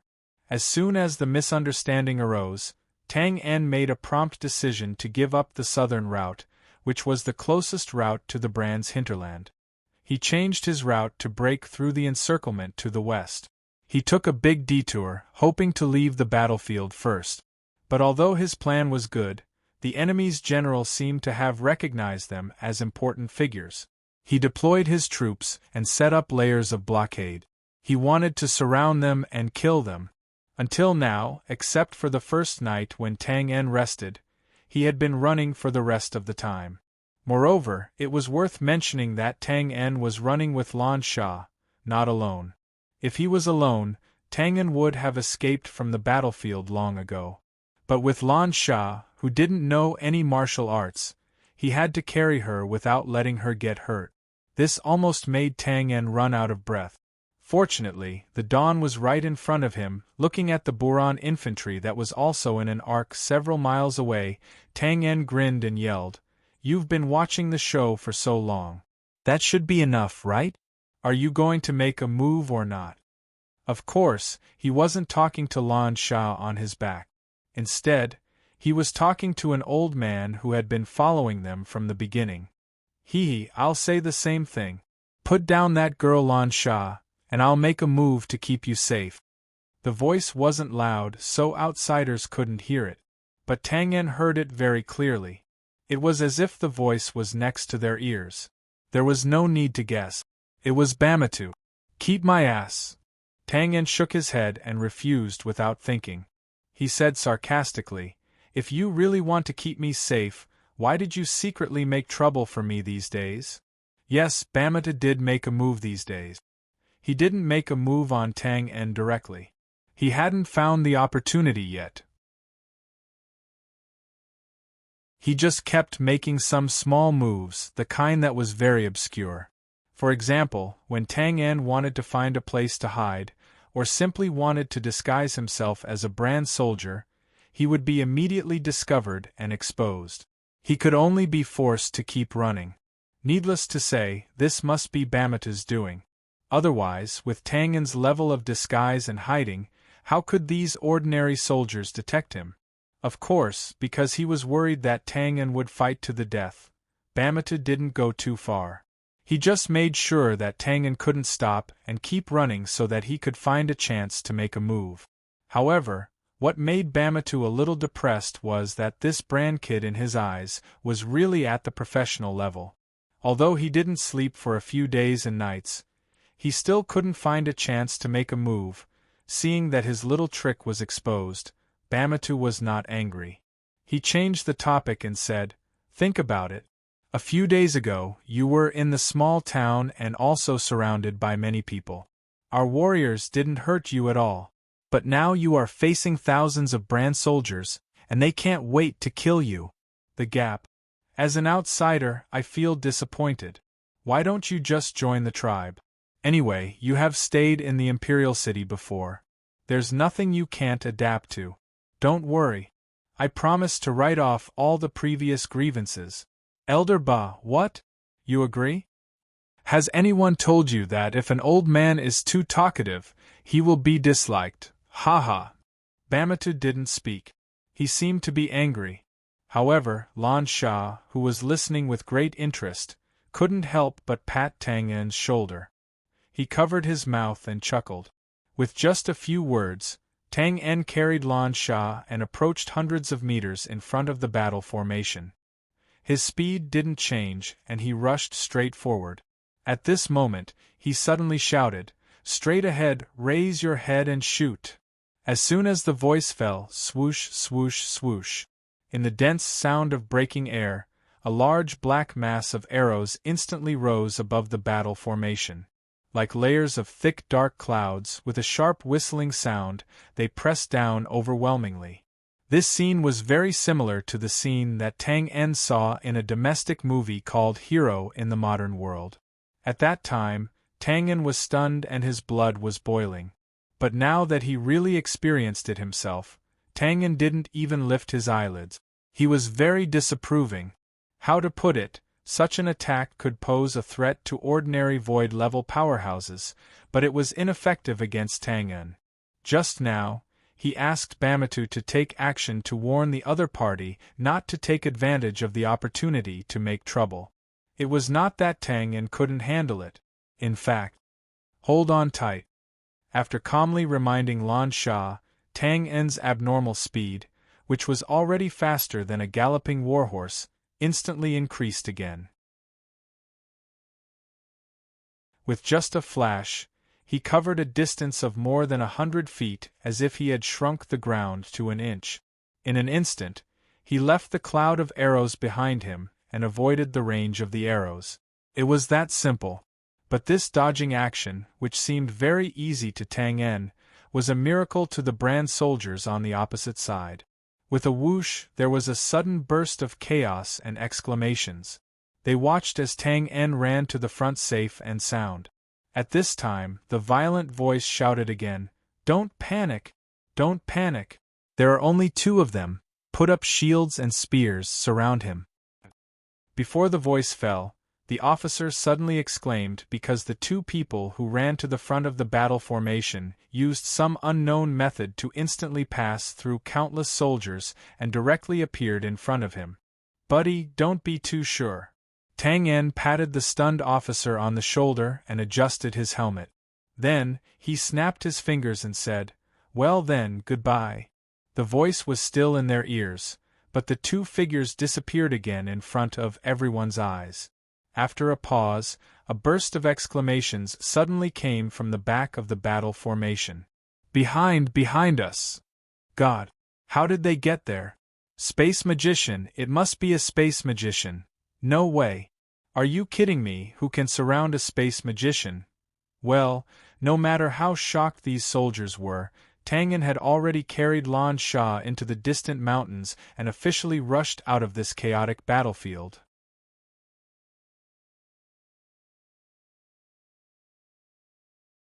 Chapter 1001. After running out of this chaotic battlefield, Tang En and his current position was in the middle of the original Zichen Defense Zone and Thunder City Defense Zone. In this way, although they had yet to leave the big battlefield, they did not have to worry about being chased again for a while. As soon as they entered the mountain range, Tang En found a leeward call and immediately put down Lan Sha. Then, he lay on the gentle slope and gasped for breath. His whole body was sweating profusely. He had been running for a long time in the past few days. Although his life was not in danger, those ordinary soldiers were unlikely to hurt him. However, the advantage of the human wave tactic was that although they might not be able to kill you, they could definitely tire you out. Not to mention anything else, even if the thousands of soldiers who were chasing them stood still and let them be slaughtered, Tang En could not kill all of them even if he slit their throats one by one, coupled with the large-scale arrow shooting like just now, as well as the bombardment of some portable small battlefield heavy weapons. Tang En had no choice but to speed up to dodge or simply use the Permitha teleportation to escape. This undoubtedly increased the burden on Tang En, coupled with the fact that Bamatu was playing tricks in the dark and did not let him sleep for a few days. It was not an exaggeration to say that if he did not hear Lan Sha's analysis and knew that he could reach here in a few days, Tang En would have turned around and rushed back to the north immediately. He would rather enter the northern wilderness tribes again, take a big detour, and then run back to Bran after 10 days or half a month than to suffer here. "Hey, get up!" Lan Sha, who was standing at the side, kicked Tang En's body. Of course, she had been staying on Tang En's back for the past few days. Other than occasionally identifying the direction, she would close her eyes and sleep when she was tired. When she was hungry, she would tear off a few pieces of stored barbecued meat. "Stop fooling around, let me take a breather first." Waving his hand, Tang En was still lying on the gentle slope with his eyes closed. However, rest was out of the question. Although he seemed to be defenseless now, as long as Bamatu, who was hiding in the dark, approached him, he would immediately turn over and enter a state of battle. Lan Sha kicked a few more times. "Get up, let's solve the problem first. The Grey Coat Army's territory is behind the Thunder City Defense Zone. Although it's still some distance away, if you don't want to sleep and rest all the way, first call Grandpa Bamatu down to negotiate." Tang En immediately opened his eyes. This was a big deal. He propped himself up to stand. Then, he shouted to the dense forest of the hills a few hundred meters away, "Elder Ba, stop playing hide and seek, come out, I have something to say." Humph! With a soft snort, Bamatu's figure appeared from the dense forest in the distance. With just one step, he was 50 feet in front of the two people. He squinted his eyes and looked at Tang En seriously, as if he was meeting him for the first time. He curled his lips and said, "Little Bran, you have a dog's nose. Your senses are quite sharp."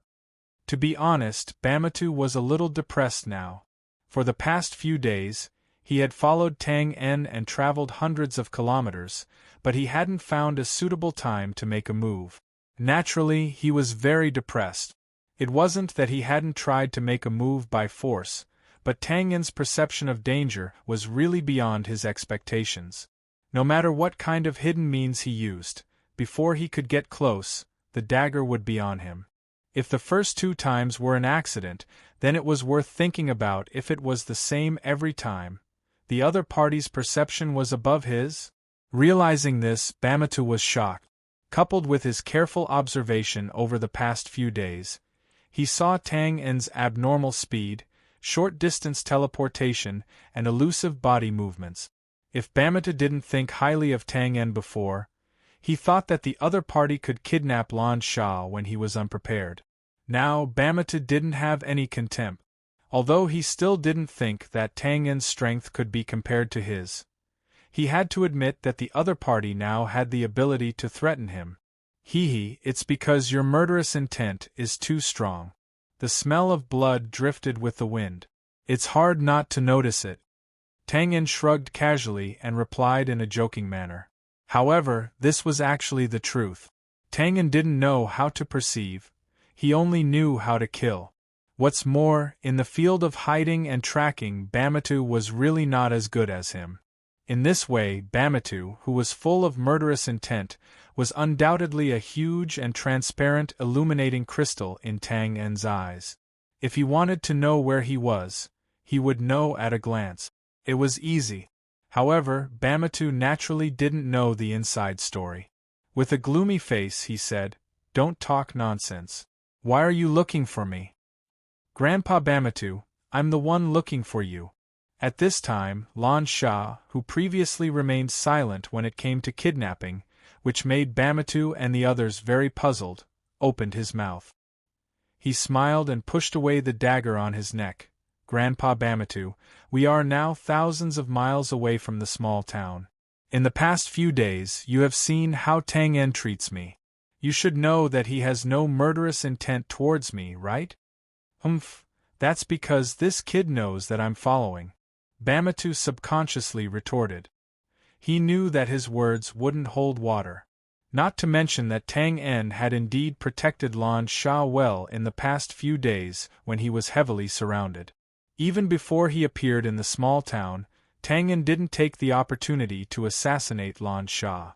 This was an indisputable fact. So after a pause, he waved his hand again and said, "Girl, what do you want to say?" Lan Sha narrowed his eyes and smiled. Like a little fox, he cracked his fingers and analyzed. "Grandpa Bamatu, you see, the current situation is like this. At present, the situation at the border has been settled. In addition to the necessary cleaning up, the next battle is to attack the hinterland in the north of Bran. You also know that after breaking through the border blockade, except for the cities in the north of Bran, there is almost no systematic defense line to defend. In other words, now we just need to stabilize the territory, and we can attack Bran whenever we want. There's no hurry." Bamatu was silent. He wasn't thinking about these words, but he was waiting for Lan Sha to reveal his true intentions. Tang En raised his eyebrows when he heard this. He thought that the Bran was really at the end of its days. Without Z, it was like a piece of meat exposed on the chopping board. "Now let's look at our current situation." Lan Sha pointed at himself and then at Tang En. The latter was shaking his head and yawning, looking disinterested. Lan Sha glared at him and continued, "You have the highest strength.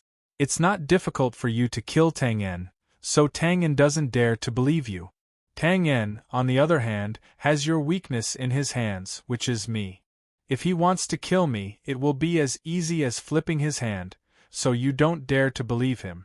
Of course, there's nothing you can do about him for the time being.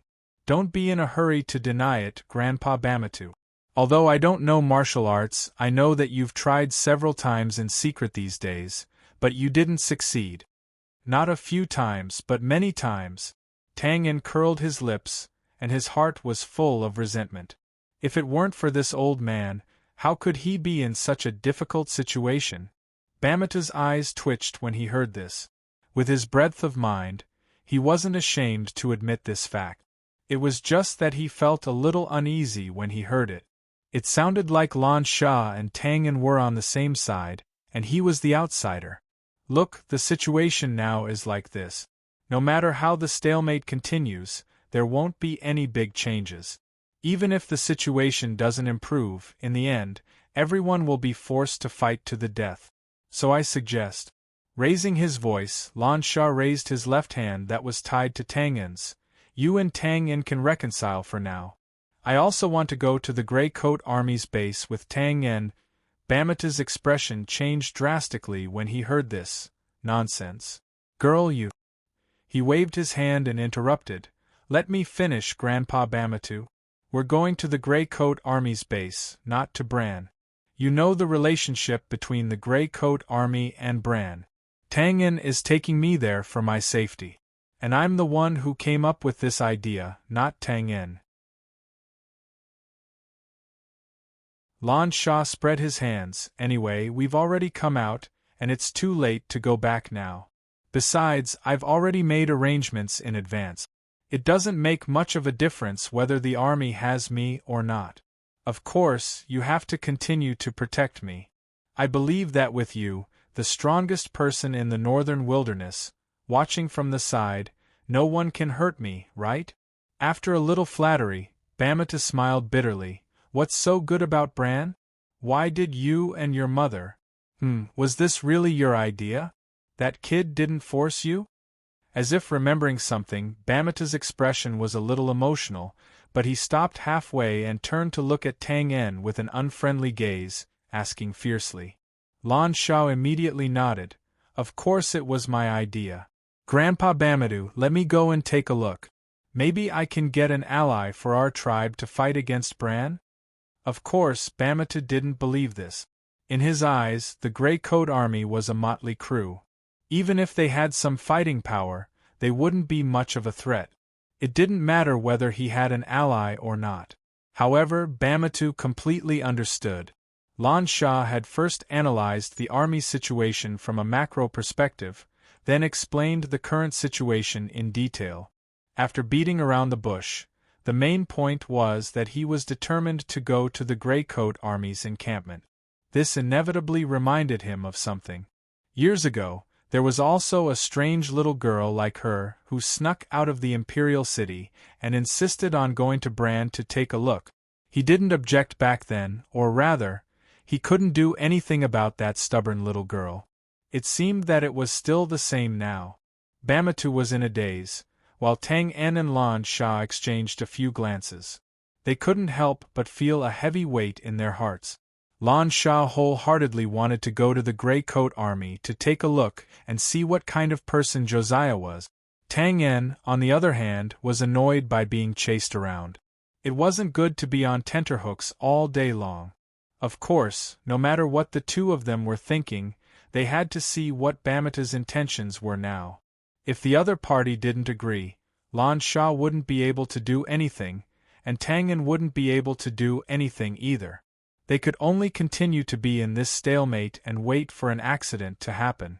Wait for one side to be unable to persevere, or wait for the outcome that Lan Sha had mentioned. After a while, Bamata looked at Lan Sha, who had an expectant look on his face and was almost hugging his shoulders coquettishly. He nodded helplessly. All right, but there are some things that I have to say first. If I feel that the situation isn't good, I'll immediately take you away. At that time, even if I have to knock you out, I'll bring you back to the Imperial City in the northern wilderness. Yeah. Thank you, Grandpa Bamatu. Don't worry, I'll remember it. When that time comes, I definitely won't blame you. Waving his hand at the cheering Lan Sha, Bamatu once again set his gaze on Tang Yen.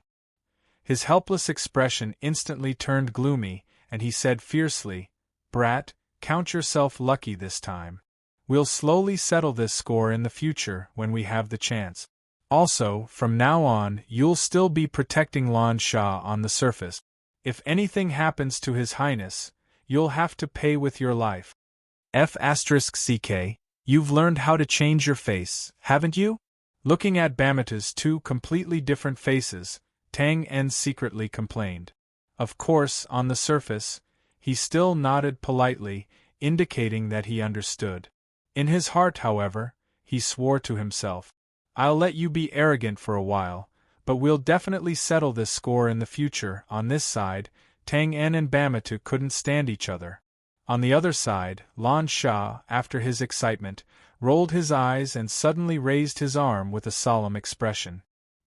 He first announced a string of surnames and titles, then swore on his status as the Royal Highness of Sirius Kingdom. The gist of it was that he wanted to witness this reconciliation and was willing to go to the Grey Coat Army's encampment or something. Tang En was startled when he heard this. Bamatu smiled bitterly, knowing that this was directed at him. Although this was a reconciliation, it was only a verbal agreement and didn't have any binding force. Of course, Lan Sha couldn't make him swear an oath. He could only swear on his status as the Royal Highness of Sirius Kingdom to completely dispel the other thoughts in his heart. Really, a grown girl can't be kept at home. When he thought of this, Bamatu was suddenly startled. He sized up Tang En with a strange gaze and frowned in thought. In the end, he shook his head and felt that he was thinking too much. Impossible, this girl's standards are as high as her mother's. How could she take a fancy to such an ugly guy? Tang En naturally didn't know what Bamatu was thinking. Otherwise, he would have jumped up and down immediately. He wouldn't wait for the future. He would think of a way to send a message to Wu Ding right now. He would risk exposing Lan Sha's identity and see how this old bastard would die. After the negotiations, this wasn't a place to stay for long. Naturally, they had to continue on their journey. However, the difference from before was that the group had changed from 2 people to 3. Lan Sha walked in the middle, Tang En walked on the left, and Bamatu walked on the right. The atmosphere wasn't very good. It was all up to Lan Sha to connect the dots in the middle. However, Lan Sha was in a very good mood. He was also looking for various topics to liven up the atmosphere. Tang En heard a lot of secrets. The biggest gossip was that when the Northern Wilderness Empress sneaked out and went to play in the Bran, Bamatu followed her just like he did now. However, after the two entered the Bran's territory, because they didn't cover up, especially Bamatu's barbarian face, they quickly attracted the attention of the Bran. At that time, Bamatu was already the strongest person in the Northern Wilderness. Naturally, he was arrogant and didn't think about hiding his whereabouts. No matter how many Bran masters came to investigate, he killed them. Later, he came to seek revenge. Anyway, the more he killed until he went deep into the heart of the Northern Wilderness. According to Bamatu himself, Wu Ding took advantage of the fact that his aura was unstable during the attrition battle and suddenly attacked him with his sword. He was severely injured, causing him to be separated from the Northern Wilderness Empress. Later on, the Empress' purse was stolen. He set up a chess stall in the city to earn money for the journey and then met Z. Now that he was talking about the past, Bamatu still couldn't calm down. Everyone in the Bran is a hypocrite. That bullshit sword god Wu Ding is even more so. When the Bran masters formed a group to fight me, he hid among them and didn't make a move. He waited until I was too excited to kill and carelessly revealed a flaw. Then he attacked. Shameless, despicable bastard. Tang En curled his lips as he listened to the side. Naturally, he didn't believe this story. Not to mention, in his opinion, sneak attacks were a common and normal tactic. For example, Wu Ding was now recognized as the strongest person in the Caesar continent, not Bamatu. He didn't even need to sneak attack you. He still didn't know how badly he was beaten back then. Lan Sha wasn't very interested in this part of the story.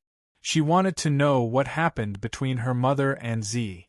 However, Bamatu didn't know about this part of the story either. After he escaped from Wu Ding, he seemed to have been severely injured.